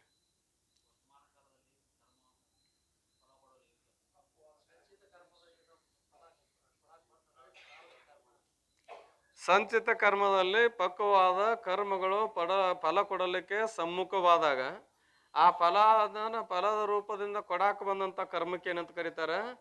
ಜನ್ಮಾರಂಭ ಅಂತಾರ. ಆ ಕರ್ಮದ ಫಲವನ್ನು ಕೊಡಕೇನ ಆರಂಭಕ, ಜನ್ಮ ಕೊಡಕ್ಕೆ ಆರಂಭಕ್ಕೋ ಏನಿಲ್ಲೋ ಅಂತ ಕರ್ಮಕ್ಕೆ ಏನಂತ ಕರೀತಾರ? ಪ್ರಾರಬ್ಧ ಕರ್ಮ ಅಂತಾರ. ಸಂಚಿತ ಕರ್ಮಗಳು ಅನೇಕ ಕರ್ಮಗಳು ಕೂಡ ಒಂದೇ ಕರ್ಮ ಅಂತ ಕೇಳಿದ್ರೆ ಒಂದೇ ಕರ್ಮ. ಸಂಚಿತದಲ್ಲಿರುವ ಒಂದೇ ಕರ್ಮ ಪಕ್ವವಾಗಿ ಫಲ ಕೊಡಲಿಕ್ಕೆ ಆರಂಭಕವಾದಾಗ ಅದನ್ನು ಇನ್ನೊಂದು ಸಲ ಶರೀರ ತಯಾರಕತ್ತಲ್ಲಿ ಇದಕ್ಕೆ ಏನನ್ಬೇಕು? ಪ್ರಾರಬ್ಧ ಕರ್ಮ ಅನ್ಬೇಕು.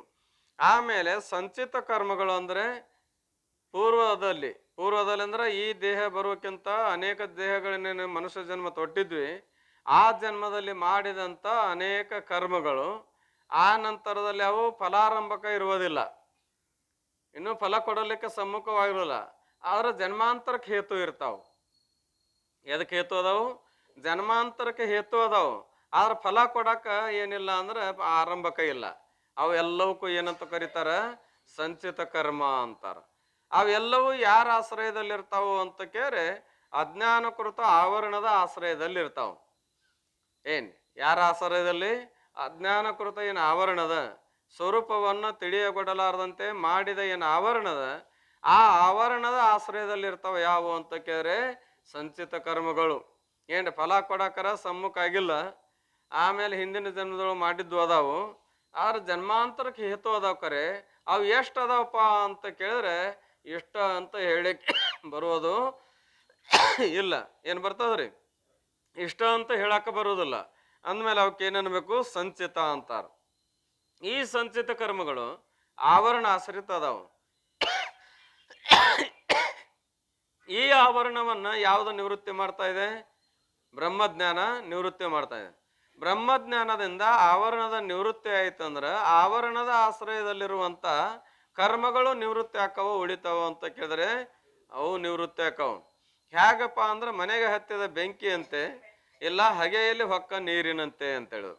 ಏನ್ ಮನೆಗೆ ಬೆಂಕಿ ಹತ್ತೈತಪ್ಪ, ಮನೆಗೆ ಬೆಂಕಿ ಹತ್ತಿ ಏನಂತ ಕೇಳ್ರೆ ಒಟ್ಟ ಏನು ಒಂದು ಹಿಡಿ ಮಣ್ಣು ಸತ್ಯ ಕೆಲ್ಸಕ್ಕೆ ಬರ್ದಂಗೆ ಆಗಿಬಿಟ್ಟದ್ರಿ. ಎಲ್ಲ ಸುಟ್ಟು ಭಸ್ಮ ಆಗ್ಯದ ಅಂತ ಹೇಳ್ತೇವೆ. ಮನೆ ಎಲ್ಲ ಸುಟ್ಟದ್ರಿ, ಒಳಗಿನೂ ಸುಟ್ಟಿಲ್ಲ, ಭಾಳ ಚಲೋ ಅಂದ ಒಬ್ಬ. ಏನ್ರಿ, ಮನೆ ಎಲ್ಲ ಸುಟ್ಟು ಬೂದೆ ಆಗ್ಯದ, ಒಳಗಿನೂ ಏನು ಸುಟ್ಟಿಲ್ಲ, ಭಾಳ ಚಲೋ ಆತ್ರಿ ಅಂದ. ಸಾಧ್ಯದ? ಮನೆ ಸುಟ್ಟದಂದ್ಮೇಲೆ ಏನಾಗ್ಲೇಬೇಕು?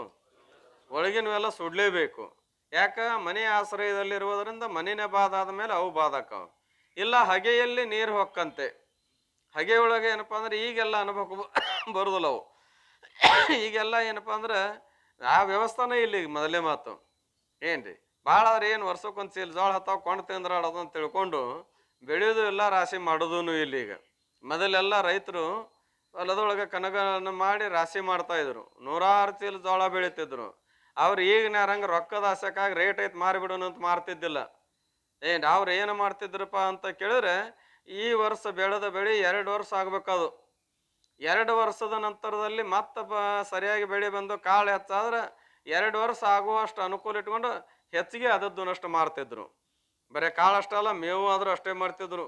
ಹೊಟ್ಟು ಕನಕಿ ಅಂತ ಏನಂತೇವಲ್ಲ, 2 ವರ್ಷ ತನ ಆಗುವಷ್ಟು ಇಟ್ಕೊಂಡು ಹೆಚ್ಚಾದ್ರೆ ಆಮೇಲೆ ಏನೋ ತಿಳಿದ್ರೆ ಯಾರಿಗಾರ ಹಂಗಾರ ಕೊಡ್ಲಿ ಮಾರ್ಯಾರ ಮಾರಲಿ ಮಾರ್ತಿದ್ರು.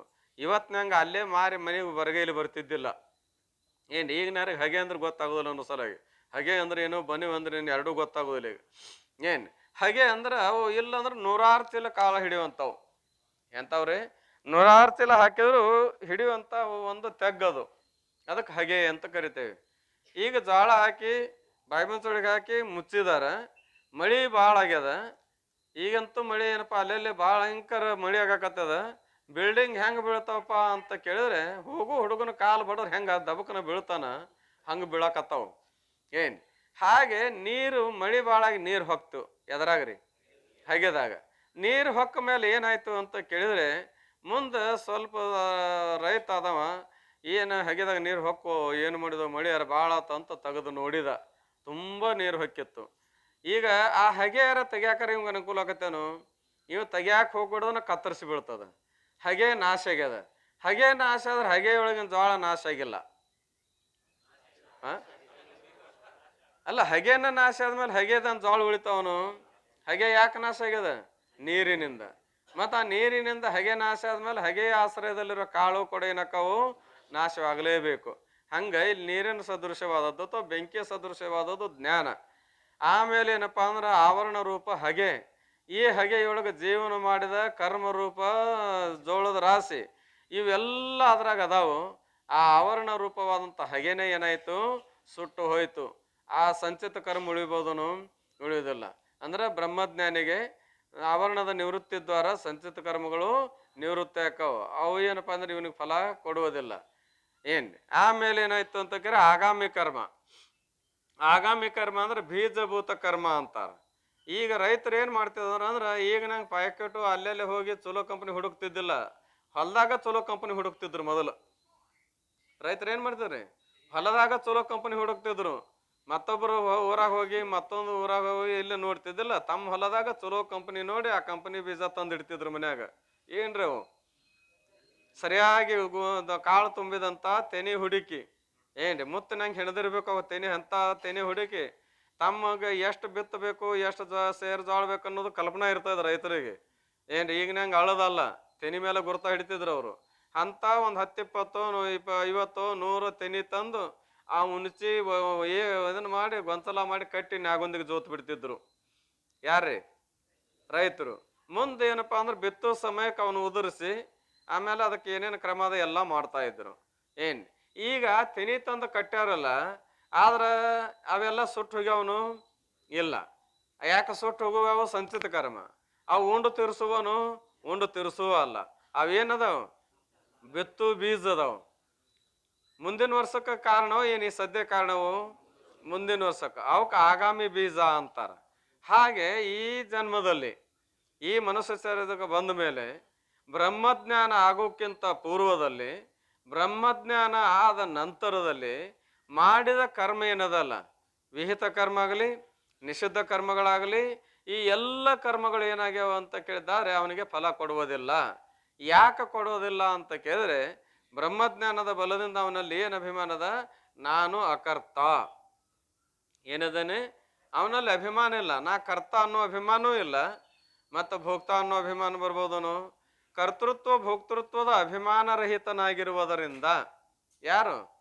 ಬ್ರಹ್ಮಜ್ಞಾನಿಯು ಅಭಿಮಾನ ರಹಿತನಾಗಿರಿಂದ ಅವನು ಮುಂದಿನ ಜನ್ಮಕ್ಕೆ ಅದು ಫಲಾರಂಭಕ್ಕೆ ಕಾರಣ ಆಗುವುದಿಲ್ಲ. ಅವ ಹೇಗಿರ್ತಾನಪ್ಪ ಅಂತ ಕೇಳಿದ್ರೆ ನೀರಿನಲ್ಲಿರುವ ಕಮಲದೆಲೆಯಂತೆ ಅಂತ. ಹೆಂಗಿರ್ತಾನ? ನೀರಿನಲ್ಲಿರುವ ಕಮಲದೆಲೆಯಂತೆ. ಕಮಲದೆಲೆ ಎಲ್ಲಿ ಅದ ರೀ? ನೀರಿಗೂ ಹಸಿ ಎಲಿಗೂ ಸಂಬಂಧ ಬಂದ್ರೆ ಎಲಿ ಏನಕ್ಕವ್ರಿ? ಕೊಳತು ಹೊಕ್ಕಾವು. ಅನುಭವ ಏನಪ್ಪ? ನಿತ್ಯ ಜೀವನದಲ್ಲಿ ಏನ ತಿನ್ನೂ ಎಲಿ ಅಂತ ಕರಿತೇವೆ, ಅಂಬಾಡಿ ಇರಲಿ ಕರೆಯಲ್ಲಿ ಇರಲಿ, ಸ್ವಲ್ಪ ನೀರು ಹತ್ತಿದ್ವು ಅಂದ್ರೆ ಒರೆಸಲಾರ್ದ ಇಟ್ವಿ ಅಂದ್ರೆ ಏನಕ್ಕವ್ರು? ಒಂದಿನ ಏನೂ ಆಗೋದಿಲ್ಲ, 2 ದಿವಸ ಏನೂ ಆಗೋದಿಲ್ಲ, 3ನೇ ದಿವಸ ನೋಡಕ್ ಹೋದ್ರೆ ಏನಾಗಿರ್ತಾವು? ಕೊಳ್ತಿರ್ತಾವ. ನೀರಿನ ಸಂಬಂಧ ಬಂದಾಗೋ ಬರಲಾರ್ದ ಇದ್ದಾಗ. ಹಾಗೆ ಕಮಲದ ಎಲಿಗೆ ನೀರಾಗ ಐತದು, ನೀರಿನ ಸಂಬಂಧ ಇದ್ರೂ ಕೂಡ ಅದೇನಾಗೋದಿಲ್ಲ, ಅದರ ಲೇಪ ಅದಕ್ಕೆ ಇರುವುದಿಲ್ಲ. ಏನಪ್ಪ? ಕಮಲದ ಎಲೆಯಂತೆ ಅಂತ ಮಹಾತ್ಮರಿಗೆ ಹೇಳ್ತಾ ಇದಾರೆ. ಏನ್ ಅವನಿಗೆ ಆ ಕರ್ಮದ ಯಾವ ಈ ನೀರಿನ ಹನಿ ಇದ್ದ ಹಾಗೆ ಈ ಆಗಾಮಿ ಕರ್ಮ ಏನದಾವು ಜ್ಞಾನದಕ್ಕಿಂತ ಪೂರ್ವ ಜ್ಞಾನಾನಂತರದಲ್ಲಿ. ಜ್ಞಾನದಕ್ಕಿಂತ ಪೂರ್ವದಲ್ಲಿಯೂ ನಿಷಿದ್ಧ ವಿಹಿತ ಕರ್ಮ ಘಟಿಸ್ಯಾವು. ಜ್ಞಾನಾನಂತರದಲ್ಲಿ ಘಟಿಸುವುದಲ್ಲನು ಘಟಿಸಿರ್ತಾವು. ಉದ್ದೇಶಪೂರ್ವಕವಾಗಿ ಅಲ್ಲ, ಸಹಜ ಘಟಿಸಿರ್ತಾವು. ಅವು ಘಟಿಸ್ಯಾವ ಅಂದಮೇಲೆ ಫಲ ಕೊಡಲೇಬೇಕು. ಯಾವಾಗ? ಜನ್ಮಾಂತರದಲ್ಲಿ. ಈಗ ಮಾಡಿದ್ದು ಈಗ ಸಿಗೋದಿಲ್ಲ. ನಾವಂತೆ ಮೊದಲು ಇತ್ತರಿ ಅದು ಮೊದಲು ಮಾಡಿದ್ದು ಈಗ ಉಣ್ಣೋದು, ಈಗ ಮಾಡಿದ್ದು ಮುಂದೆ. ಈಗ ಹಂಗಿಲ್ರಿ, ಈಗ ಮಾಡಿ ಈಗ ಉಂಡು ಹೋಗ್ಬೇಕ್ರಿ ಅಂತಾರೆ. ಸಾಧ್ಯ ಇಲ್ಲ. ಎಲ್ಲೋ ಅಪವಾದ ರೂಪದಿಂದ ಏನಪ್ಪ ಅಂತ ಕೇಳಿದ್ರೆ ಯಾವಾಗೂ ಒಮ್ಮೆ ಒಂದು ಕರ್ಮದ ಏನಾರ ಅನುಭವಿಸ್ತಿರ್ತೇವೆ. ಖರೆ ವಾಸ್ತವತ ವಿಚಾರ ಮಾಡಿದ್ರೆ ಈಗ ಮಾಡಿದ ಕರ್ಮದ ಫಲ ಯಾವಾಗ ಉಣ್ಬೇಕು? ಬುತ್ತಿ ಕಟ್ಕೋ ಮನುಜ, ಬುತ್ತಿ ಕಟ್ಕೋ. ಇನ್ನು ಈಗ ಉಣ್ಣಾಕೋ ಮುಂದೆ ಉಣ್ಣಾಕೋ. ಕಟ್ಕೊಳ್ಳೋದು ಎದಕ್ಕಾಗ್ರಿ? ಬುತ್ತಿ ಬಿಚ್ಚಿದ್ರಿ ಅದಕ್ಕ ಈ ಸದ್ಯ ಉಣ್ಣಾಕ. ಬುತ್ತಿ ಕಟ್ಟೋದು ಎದಕ್ಕ? ಈಗ ಬುತ್ತಿ ಬಿಚ್ಚಿದ್ದೇನದ ಹಿಂದಿಂದದ. ಈಗೇನು ಬುತ್ತಿ ಕಟ್ಟಕತ್ತೇವಿ, ಇದು ಜನ್ಮಾಂತರದದ. ಹಂಗಾರೆ ಬೀಜಭೂತ ಕರ್ಮವೂ ಅಲ್ಲ ಇದು? ಹೌದು. ಆದ್ರೆ ಜ್ಞಾನಿಯ ಕರ್ಮ ಏನಾಗುದಿಲ್ಲ, ಬೀಜಭೂತ ಆಗುದಿಲ್ಲ.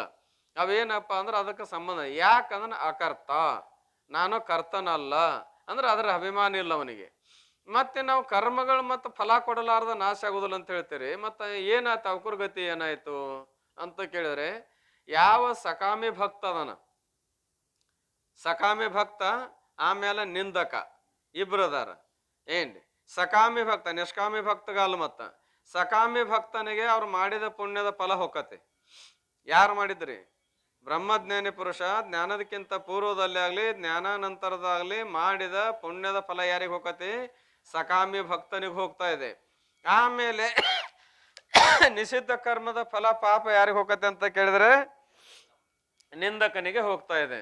ನಿಂದಿಸಿದೊಡೆ ಬಂದಿರ್ಪುದು ಆಗಲೇ ಬಹುಪಾಪ, ವಂದಿಸಿದೊಡೆ ಬಂದಿರ್ಪುದು ಆಗಲೇ ಮಹಾಪುಣ್ಯ ಅಥವಾ ಬಹುಪುಣ್ಯ. ಯಾರಿಗೆ? ಸಕಾಮಿ ಭಕ್ತನಿಗೆ. ಅಂದ್ರೆ ಕಾಮನಾಯುಕ್ತನಾಗಿ ಗುರುಶಾಸ್ತ್ರಗಳಲ್ಲಿ ಶ್ರದ್ಧೆಯನ್ನಿಟ್ಟು ಸೇವಾ ಮಾಡ್ತಿದ್ದ ಅಂದ್ರೆ ಅವನಿಗೇನು ಬರ್ತದ್ರಿ? ಕಾಮನ ಅದ ಅವನಿಗೆ. ಏನು ಕಾಮನ ಅದ?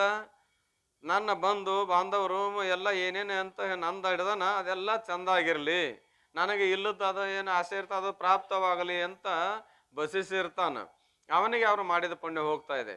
ಆದರೆ ಅವರಿಂದ ಘಟಿಸಿದ ಪಾಪ ಯಾರಿಗೆ ಹೋಗ್ತದ ಅಂತ ಕೇಳಿದ್ರೆ ನಿಂದಕರಿಗೆ ಹೋಗ್ತಾ ಇದೆ. ಮತ್ತೆ ಈಗ ಪಾಪ ಪುಣ್ಯದ ಫಲ ಉಣ್ಣಾಕ ಬರ್ಬೇಕಾ? ಮತ್ತೆ ಏನದು ಹರಿದು ಹಂಚೋದ ಮೇಲೆ ಏನಾರು ಉಣ್ಣುದೈತೇನು? ಹರಿದು ಹಂಚಿದ ಮೇಲೆ ಏನು ಉಣ್ಣುದು ಇಲ್ಲ. ಉಣ್ಬೇಕಾದ್ರೆ ಇರಬೇಕು, ಇರಬೇಕಾದ್ರೆ ಅವು ಇಲ್ಲ. ಒಂದು ಭಾಗ. ಇನ್ನೊಂದು ಭಾಗ ಏನು? ಅಕರ್ತೃತ್ವ, ಅಂದ್ರೆ ನಾನು ಕರ್ತ ಅಲ್ಲ ಅಂತ ನಿರಭಿಮಾನಿಯಾಗಿರುವುದರಿಂದ ಅದರ ಸಂಬಂಧ ಅವನಿಗೆ ಬರುವುದಿಲ್ಲ. ಆಗಾಮಿ ಕರ್ಮ ಬೀಜಭೂತವಾಗಲಾರದು. ಈ ಕಾರಣದಿಂದ ಅವನ ಪ್ರಾಕ್ ಕರ್ಮ ಸಂಬಂಧವು ಒಂದ್ಯಾಪತ್ರನತೆ ಇಲ್ಲವೇ ಇಲ್ಲ. ಅವ ಮೊದಲು ಮಾಡಿದ ಕರ್ಮದ ನೀವು ಹುಡುಕಿ ಅವನು ಕೊಲ್ಲಬೇಕಂತೇಳಿ ಈಗ ಅವ ಮಾಡಿದ ಕರ್ಮದ ಆಧಾರದ ಮೇಲೂ ಏನಿರ್ಲಾರ್ದು ಅವ್ರು ಮಾಡಿದ ಪುಣ್ಯ ಪಾಪಾನುಸಾರವಾಗಿ ಯಾವ ನರಕ ಯಾವ ಸ್ವರ್ಗಾದಿಗಳು ಎಲ್ಲೆಲ್ಲಿ ಹೆಂಗೆ ಫಲ ಕೊಡ್ಬೇಕು ಕೊಡೋದು ಅಧಿಕಾರ ಅವು ಇಲ್ಲ ಮೊದಲೇ ಅವನು ಇಲ್ಲ ಅಂದಮೇಲೆ ನಿನಗೆ ಯಾವಾಗ ಸಿಗ್ಬೇಕವ? ಕೇವಲ ನಿರಾಕಾರ ಸ್ವರೂಪನಾಗಿರುತ್ತಾನೆ. ಅವ ಹೆಂಗದನ? ನಿರಾಕಾರ ಸ್ವರೂಪನಾಗ್ಯಾನ. ಯಾರು? ಗಗನಜ ಬ್ರಾಹ್ಮಣ. ಕಾರಣವಿಲ್ಲದ್ದರಿಂದ ಅವನು ಆಕಾಶ ರೂಪನೇ ಆಗಿರುತ್ತಾನೆ. ಇವು ಯಾವ ಕಾರಣಗಳು ಅವನಲ್ಲಿ ಸಿಗಲಾರದೆ ಇರುವುದರಿಂದ ಯಾರ ಸ್ವರೂಪ ಅದನವ? ಆಕಾಶದ ಸ್ವರೂಪವೇ ಅದನ. ಗಗನದಲ್ಲಿ ಗಿಡವಿರದಂತೆ ಅವನಲ್ಲಿ ಪೂರ್ವ ಕರ್ಮವಿಲ್ಲ. ಆಕಾಶದಾಗ ಏನ್ರಿ ಆ ಗುಡದಾಗ ಇಂಥ ಗಿಡದಾಗ ಈ ಗುಡದಾಗ ಇಂಥದ ಏನು ಬೆಳೆದವ್ರು ಅನ್ಬೋದು. ಏನ್ರಿ ಭಾಳ ಆಶ್ಚರ್ಯ ಈ ವರ್ಷ. ಯಾಕಂದ್ರೆ ಆಕಾಶದಾಗ ನೋಡ್ರಿ ಎಂತಿಂಥ ಗಿಡ ಹುಟ್ಟ್ಯಾವಂದ್ರೆ ಸಾಧ್ಯ ಇದ್ದತೇನು? ಎಂದೂ ಸಾಧ್ಯವಿಲ್ಲ. ಹೆಂಗೆ ಆಕಾಶದಲ್ಲಿ ಮರ ತೋರ್ಲಿಕ್ಕೆ ಸಾಧ್ಯವಿಲ್ಲೋ ಹಂಗೆ ಅವನ ಕರ್ಮ ತೋರ್ಲಿಕ್ಕೆ ಸಾಧ್ಯವೇ ಇಲ್ಲ. ಶರೀರವನ್ನು ಭಕ್ಷಿಸುವುದಕ್ಕೆ ಯೋಗ್ಯವಾದ ಕರ್ಮವನ್ನು ವರ್ತಮಾನ ಕಾಲದಲ್ಲಿಯೂ ಮಾಡಿಲ್ಲ. ಮತ್ತು ಶರೀರದ ಭೋಗವನ್ನು ಅನುಭವಿಸಲಿಕ್ಕೆ ಅನುಕೂಲವಾದಂಥ ಕರ್ಮ ಈಗರ ಮಾಡ್ಯಾನನು? ಈಗೂ ಕೂಡ ಮಾಡಿಲ್ಲ. ಆದ್ದರಿಂದ ಈತನು ಪರಬ್ರಹ್ಮ ಸ್ವರೂಪನಾದವನ ಪರಬ್ರಹ್ಮ ಸ್ವಭಾವದವನಾಗಿರುತ್ತಾನೆ ಹೊರತು ದೃಶ್ಯ ಪ್ರಪಂಚದ ಸ್ವರೂಪನಲ್ಲ. ಈ ದೃಶ್ಯ ಸ್ವರೂಪ ಪ್ರಪಂಚದ ಸ್ವರೂಪ ಆಗಿದ್ದ ಅಂದ್ರೆ ಇದರಲ್ಲಿ ನಾನು ನಂದು ಅನ್ನುವಂಥ ಭಾವ ಇತ್ತು ಅಂದ್ರೆ, ರಾಗದ್ವೇಷದಿಂದ ಕೂಡಿಕೊಂಡಿದ್ದ ಅಂದ್ರೆ, ಅಭಿಮಾನ ಇತ್ತು ಅಂದ್ರೆ ಚಲೋ ಕೆಟ್ಟ ನಡೀತಿತ್ತು. ಅಂದ್ರೆ ಒಳ್ಳೆ ಕೆಲಸ ಕೆಟ್ಟ ಕೆಲಸ ಎರಡೂ ನಡೀತಿದ್ದು. ಎರಡೂ ನಡೆದಿದ್ದು ಅಂದ್ರೆ ನಿನ್ನ ಕೈಯಾಗ ಸಿಕ್ಕು ಅವನ್ನ ಕೊಲ್ಲಾಕ ನಿಂಗೆ ಸಾಧ್ಯ ಆಕೇತು. ಇವು ಯಾವ ಅವನಲ್ಲಿ ಇಲ್ಲೇ ಇಲ್ಲ. ಮತ್ತು ನಿನ್ನ ಕೈಗೆ ಹೆಂಗೆ ಸಿಗ್ತಾ ಇದ್ದಾನ? ಅವನ ಪ್ರಾಣ ಸ್ಪಂದ ರೂಪವಾದ ಕರ್ಮವು ನಮ್ಮಗಳಿಂದ ಅವಿದ್ಯೆ ಮೂಲಕ ತೋರಲ್ಪಡುತ್ತದೆ. ಏನ್ರಿ? ಅವನಲ್ಲ, ಅವನ ಪ್ರಾಣ ಸ್ಪಂದ ರೂಪವಾದ ಕರ್ಮವು. ಯಾವಾತನ ಪ್ರಾಣ ಸ್ಪಂದರು ಪ್ರಾಣದ ಸ್ವರೂಪ ತಿಳಿದು ಮಾಡ್ತಿರ್ತಾರಲ್ಲ, ಆ ಕರ್ಮವು ನಮ್ಮಗಳಿಂದ ಅವಿದ್ಯೆ ಮೂಲಕ ತೋರಲ್ಪಡುತ್ತದೆ. ನಮ್ಮಲ್ಲಿ ಯಾಕೆ ತೋರ್ತಾವಪ್ಪ ಅಂದ್ರೆ ಇವು ಅವಿದ್ಯೆ ಮೂಲಕವಾಗಿಯೋ, ಏನು ನಿರಾಕಾರ ನಿರ್ಗುಣ ಸ್ವರೂಪ ತಿಳಿದುದರಿಂದ ಅವಿದ್ಯೆ ಮೂಲಕವಾಗಿ. ಆದರೆ ಅದರಲ್ಲಿ ಅವನಿಗೆ ಸತ್ಯತ್ವ ಬುದ್ಧಿ ಇಲ್ಲ. ಇದೆಲ್ಲಪ್ಪ ಅಂದ್ರೆ ಅವೇ ನನ್ನ ಪ್ರಾಣ ಅಂತ ತಿಳ್ಕೊಂಡು ಅವರು ಪ್ರವೇಶ ಆಗಿ ಆ ಕರ್ಮ ಮಾಡ್ಬೇಕಾರೆ ಅವಾಗ ಸತ್ಯತ್ವ ಬುದ್ಧಿ ಇದ್ರು ಮಾಡ್ತೇವೋ. ಈಗೆಲ್ಲ ಆ ಹೊಲ ಅಂದ್ರೆ ನನಗೆ ಪ್ರಾಣ ಇದ್ದಂಗೆ ನೋಡ್ರಿ, ಮತ್ತು ಆ ಹೊಲ ರೀ ಹೇಳ್ಬೇಡ್ರದನ ಅಂತಾನೆ. ಈ ಹೊಲ ಅಂದ್ರೆ ಏನಿದ್ದಂಗ? ಪ್ರಾಣ ಇದ್ದಂಗ. ಅದರಂತೆ ಏನಪ್ಪಾ ಅಂದ್ರೆ ಎತ್ತುಗಳು ಇದ್ವು ಅಂದ್ರೆ, ಚಲೋ ಎತ್ತುಗಳು ಇದ್ವು ಅಂದ್ರೆ, ಆ ಎತ್ತು ಅಂದ್ರೆ ನನ್ನ ಪ್ರಾಣ ಇದ್ದಂಗ್ರಿ, ಆ ಎತ್ತು ಹೋದ್ರೇನು ನಾ ಸಾಯ್ದನು ಎರಡು ಒಂದ ಅಂತಾನೆ. ಹೀಗೆ ಪ್ರಾಣ ರೂಪದಿಂದ ಅವೆಲ್ಲ ತಿಳ್ಕೊಂಡಿರುವಾಗ ಅವನಿಂದ ಏನು ಘಟಿಸ್ತಾವ? ಚಲೋ ಕೆಟ್ಟ ಕರ್ಮಗಳು ಘಟಿಸ್ತಾವ. ಈಗ ಅವು ಇಲ್ಲೇ ಇಲ್ಲ ಅವನಲ್ಲಿ. ಏನ್ರಿ? ಸತ್ಯತ್ವ ಬುದ್ಧಿನೂ ಇಲ್ಲ. ಸತ್ಯತ್ವ ಬುದ್ಧಿ ಇತ್ತು ಅಂದ್ರೆ ಅದೇ ನನ್ನ ಪ್ರಾಣ ಅಂತೇವೆ. ಏನನ್ನೋದಲ್ರಿ, ಎಲ್ಲ ಬಂತು. ಯಾವುದು ನಮಗೆ ಅತಿ ಅನುಕೂಲ ಅನಿಸಿರ್ತದ ಅದು ಇದ್ರೆ ಏನಂತ ನಾವು ಅದೇ ನಮ್ಮ ಪ್ರಾಣ ರೀ. ಹೊಲ ಇರಲಿ, ಮನೆ ಇರಲಿ, ಎತ್ತಿರಲಿ, ಎಮ್ಮಿರಲಿ, ಆಕಳಿರಲಿ, ನಾಯಿ ಇರಲಿ, ನರಿ ಇರಲಿ, ಮಡದಿರಲಿ, ಮಕ್ಕಳಿರಲಿ, ತಾಯಿ ಇರಲಿ, ತಂದಿರಲಿ, ಅನುಕೂಲ ಇದ್ದು ಇರಬೇಕು. ಏನ್ರಿ? ಯಾವತ್ತು ಇವನಿಗೆ ಅನುಕೂಲವಾಗಿದ್ರೆ ಏನಂತಾನು ಅದನ್ನು ಬಿಟ್ಟು ಇರೋದಂದ್ರೆ ಆಗೋದಿಲ್ಲ ನೋಡ್ರಿ, ಮತ್ತೇನಾರು ಕೇಳ್ರಿ ಅಂತಿರ್ತಾನೆ. ಈ ಬುದ್ಧಿ ಇದ್ದಾಗ ಏನಿರ್ತದೆ? ಎಲ್ಲ ನಡೀತಾವ. ಆದರೆ ಈ ಬುದ್ಧಿನ ಅವನಲ್ಲಿ ಇಲ್ಲ ಅಂದಮೇಲೆ ಅವನಿಗೆ ಏನಂದ್ರೆ ಸತ್ಯತ್ವ ಬುದ್ಧಿ ಇಲ್ಲ. ಆದರೆ ಅವನ ದೇಹಾದಿಗಳೆಂಬ ಬುದ್ಧಿಯು ಹೇಗೆ ಆಗುವುದು? ಈ ಊರಲ್ಲಿ ಸತ್ಯತ್ವ ಬುದ್ಧಿ ಇದ್ರೆ ಈ ದೇಹಾದಿಗಳು ನಾನು ನಂದು ಅನ್ಬೋದು. ಸತ್ಯತ್ವ ಬುದ್ಧಿನೇ ಇಲ್ಲ ಅಂದಮೇಲೆ ಇವು ನಾನು ನಂದು ಅನ್ನುವಂಥ ದೇಹಾಭಿಮಾನ ಬರ್ತದನು ಇಲ್ಲ. ಅಂದರೆ ಕೇಳು, ಕಂಬದಲ್ಲಿ ಗೊಂಬೆಯನ್ನು ಕೆತ್ತಲು ಅದು ಕಂಬಕ್ಕಿಂತಲೂ ಭಿನ್ನವಾಗಿ ತೋರುವಂತೆ ಚಿದ್ರೂಪವೆಂಬ ಕಂಬದಲ್ಲಿ ಗೊಂಬೆಯಂತಿರುವ ಬ್ರಾಹ್ಮಣನು ಚಿದ್ರೂಪಕ್ಕೆ ವಿಲಕ್ಷಣವಾಗಿ ಕಂಡು ಬಂದರು. ಕಂಬದ ಗೊಂಬೆ ಕೆತ್ತಾರ. ಆ ಕಂಬದ ಸ್ವರೂಪವೇ ಅದ. ಗೊಂಬೆ ಕಂಬದಕ್ಕಿಂತಲೂ ಭಿನ್ನದು. ಕಂಬದ ಸ್ವರೂಪವೇ ಅದ, ಆದ್ರೆ ಕಂಬ ಮರೆಸಿ ಗೊಂಬೆ ಪ್ರಕಟ ಆಗದೆ. ಕಂಬದಕ್ಕಿಂತಲೂ ಭಿನ್ನದಂತೆ ತೋರ್ತದ ಕರೆ, ಆದ್ರೆ ಕಂಬದಕ್ಕಿಂತಲೂ ಭಿನ್ನವಿಲ್ಲ. ಹಾಗೆ ಪರಮಾತ್ಮನ ಸ್ವರೂಪವಾದ ಆಕಾಶದ ಸ್ವರೂಪವೇ ಆಗಲ್ಪಟ್ಟಂತ ಬ್ರಾಹ್ಮಣ ಗೊಂಬೆಯಂತೆ ತೋರ್ತಾನ, ಆದ್ರೆ ಆಕಾಶದಕ್ಕಿಂತಲೂ ಭಿನ್ನ ಇಲ್ಲ. ಅದು ಭಾವನಾ ಮಾತ್ರವಾಗಿರುತ್ತದೆ. ಯಾವುದು? ಕಂಬದಲ್ಲಿ ತೋರಿದಂತ ಗೊಂಬೆ ಬೇರೆ ಅಂತ ಏನು ಭಾವನಾ ಆಗ್ಯದ? ಬೇರೆ ಏನದು? ಬೇರೆ ಅಂತ ಏನದ? ಭಾವನಾ ಅದ, ಹೊರತು ಸತ್ಯವಲ್ಲ. ಆ ಗೊಂಬೆ ಸತ್ಯನು? ಮತ್ತೇನು ಸತ್ಯದ? ಕಟ್ಟಿಗೆ ಸತ್ಯದ. ನೀರಿನಲ್ಲಿ ದ್ರವತ್ವವು, ಆಕಾಶದಲ್ಲಿ ಶೂನ್ಯತ್ವವು. ನೀರಾಗಿ ಏನಾದ್ರೆ ನೀರಿನ ಸ್ವಭಾವ ಏನದ? ದ್ರವತ್ವ. ದ್ರವ ಹರಿಯುವುದು ನೀರಿನಕ್ಕಿಂತ ಭಿನ್ನ ಐತನು? ಹರಿಯುವಿಕೆ, ನೀರು ಹರಿಯುವುದು ಎರಡು ಭಾಗ ಅನಿಸಿದ್ರು ಕೂಡ ಹರಿಯುವತನ ಎದರ್ದದ? ನೀರಿನ ಸ್ವರೂಪವೇ ಅದ. ಆಕಾಶ ಶೂನ್ಯವೋ ಏನು? ಈ ವ್ಯವಹಾರದಲ್ಲಿ ಪ್ರಕಟಕಲ ಅವಯವಗಳು ಹಂಗೆ ಪ್ರಕಟವೋ? ಶೂನ್ಯ. ಆ ಶೂನ್ಯ ಅಂದ್ರೆ ಬಯಲಿನ ಸ್ವರೂಪವೋ ಏನು? ಮತ್ತೇನು ಬಯಲಿನ ಸ್ವರೂಪ ಏನ್ರಿ? ಶೂನ್ಯತ್ವ. ವಾಯುವಿನಲ್ಲಿ ಚಲನತ್ವ. ವಾಯು ಯಾವತ್ತು ಸದಾ ಚಲಿಸ್ತಾ ಇರ್ತದೋ ಇಲ್ಲೋ? ಚಲಿಸೋದು ಬೇರೆ, ವಾಯು ಬೇರೇನು? ಆದ್ರೆ ವ್ಯವಹಾರದಾಗ ಚಲಿಸುವುದಂದ್ರೆ ಬೇರೆ, ವಾಯು ಅಂದ್ರೆ ಬೇರೆ ಅನಿಸಿತು. ಆದ್ರೆ ಚಲನಿಕೆ ಏನಿಲ್ಲ, ಚಲಿಸುವಿಕೆ ವಾಯುವಿನಕ್ಕಿಂತಲೂ ಭಿನ್ನಲ್ಲ. ಹೇಗೋ ಹಾಗೆ ಈ ಗಗನಜ ವಿಪ್ರನು ಪರಮ ಪದದಲ್ಲಿರುವವನು. ನೀವು ಯಾವ ಸ್ವರೂಪದಾಗ ಅದನ? ಪರಮ ಪದದಲ್ಲಿ. ಪದ ಅಂದ್ರೆ ಸ್ವರೂಪ. ಏನ್ರಿ? ಪರಮ ಪದ ಬೇರೆ, ಅಪರಮ ಪದ ಬೇರೆ. ಅಂದ್ರೆ ಈ ದೇಹಾದಿಯಲ್ಲಿ ಒಡಗೂಡ್ಕೊಂಡಿದ್ದ ಅಂದ್ರೆ ಇದು ಪದಾನ. ಏನ್ರಿ? ಅದರ ಒಡನೆ ಬೆರ್ತ್ ಹೋಗ್ಬಿಟ್ಟ ನೋಡ್ರಿ, ಒಟ್ಟ ಏನು ಕಬರಿಲ್ಲ. ಈ ಸದ್ದೇ ಕಾಲದಲ್ಲಿ ಏನ್ರಿ ಸರ್ವೇ ಸಾಮಾನ್ಯವಾಗಿ 199 ಮಂದಿ. ಎಷ್ಟು ಮಂದಿ ರೀ? 99 ಮಂದಿ ಅದರಾಗ ತಲ್ಲಿನಾಗಿರ್ತೇವೆ. ಎದರಾಗ್ರಿ? ಮೊಬೈಲ್ದೊಳಗೆ ಎಷ್ಟು ತಲ್ಲಿನಾಗ್ಯವ ಅಂತ ಕೇಳಿದ್ರೆ ಏನು ಮಗ್ಗಲ್ದಾಗ ಯಾರು ಬಂದು ನಿಂತರೂ ಗೊತ್ತಾಗಿರೋದಿಲ್ಲ. ಅವ್ರು ಮಾತಾಡಿಸಿದ ಮೇಲೆ ಅಲ್ಲ ಯಾವಾಗ ಬಂದಿ ಅಂತ ಕೇಳ್ತೇವೆ. ಯಾಕಂದ್ರೆ ಅಷ್ಟು ಅದ್ರ ಕೂಡ ತಲ್ಲಿನಾಗಿದ್ದೇವೆ. ಇದರೊಳಗೆ ತಲ್ಲಿನಾಗಿದ್ವಿ ಅಂದ್ರೆ ಉಳಿದದ್ದೆಲ್ಲ ನಡೀತಾ ಇದೆ. ಆದರೆ ಅದರೊಳಗೆ ತಲ್ಲಿನದನವ ಯಥಾರ್ಥವಾದ ಸ್ವರೂಪದಲ್ಲಿ ಪರಮ ಪದದಲ್ಲಿರುವನು. ಯಾವ ಪದ? ಪರಮ ಪದ ಅಂದ್ರೆ ಪರಬ್ರಹ್ಮ ಸ್ವರೂಪದಲ್ಲಿ. ಈತನಲ್ಲಿ ಭೂತ, ವರ್ತಮಾನ, ಭಾವಿ ಕರ್ಮಗಳು ಯಾವೂ ಇಲ್ಲ. ಭೂತ ಕರ್ಮಗಳದವನು, ವರ್ತಮಾನ ಕರ್ಮಗಳದವನು ಭಾವಿ ಕರ್ಮಗಳಿಲ್ಲ. ಭೂತ ಕರ್ಮ ಅಂದ್ರೆ ಸಂಚಿತ ಕರ್ಮ, ವರ್ತಮಾನ ಕರ್ಮ ಅಂದ್ರೆ ಪ್ರಾರಬ್ಧ ಕರ್ಮ, ಭಾವಿ ಕರ್ಮ ಅಂದ್ರೆ ಆಗಾಮಿ ಕರ್ಮ, ಯಾವ್ಯಾವೂ ಇಲ್ಲ. ಆದ್ದರಿಂದ ಸಂಸಾರಕ್ಕೆ ವಶಗತನಾಗಿಲ್ಲ. ಇವ ಏನಾಗಿಲ್ಲ ಅಂತ ಕೇರೆ ಸಂಸಾರಕ್ಕೆ ವಶಗತ ಅಂದ್ರೆ ಸಂಸಾರದ ಅಧೀನಕ್ಕನನು ಅಂದ್ರೆ ಭ್ರಮದಿಂದ ಕೂಡ್ಕೊಂತಾನಂದ್ರೆ ಭ್ರಮದಿಂದ ವಶನಾಗಿಲ್ಲ. ಮತ್ತು ವಶನಾಗಲಾರ್ದೆ ನಾವು ನೀ ಹಿಡ್ಕೊಂಡು ನುಂಗ್ತೇನೋ ನಿನಗೆ ಎಂತ ಸಾಧ್ಯ ಆದಿತ್ತು? ಸಾಧ್ಯವಿಲ್ಲ ಅಂತ ಹೇಳ್ತಾರೆ. ಉಳಿದ ವಿಷಯ ಮತ್ತು ಸಾಯಂಕಾಲ ನೋಡೋಣ.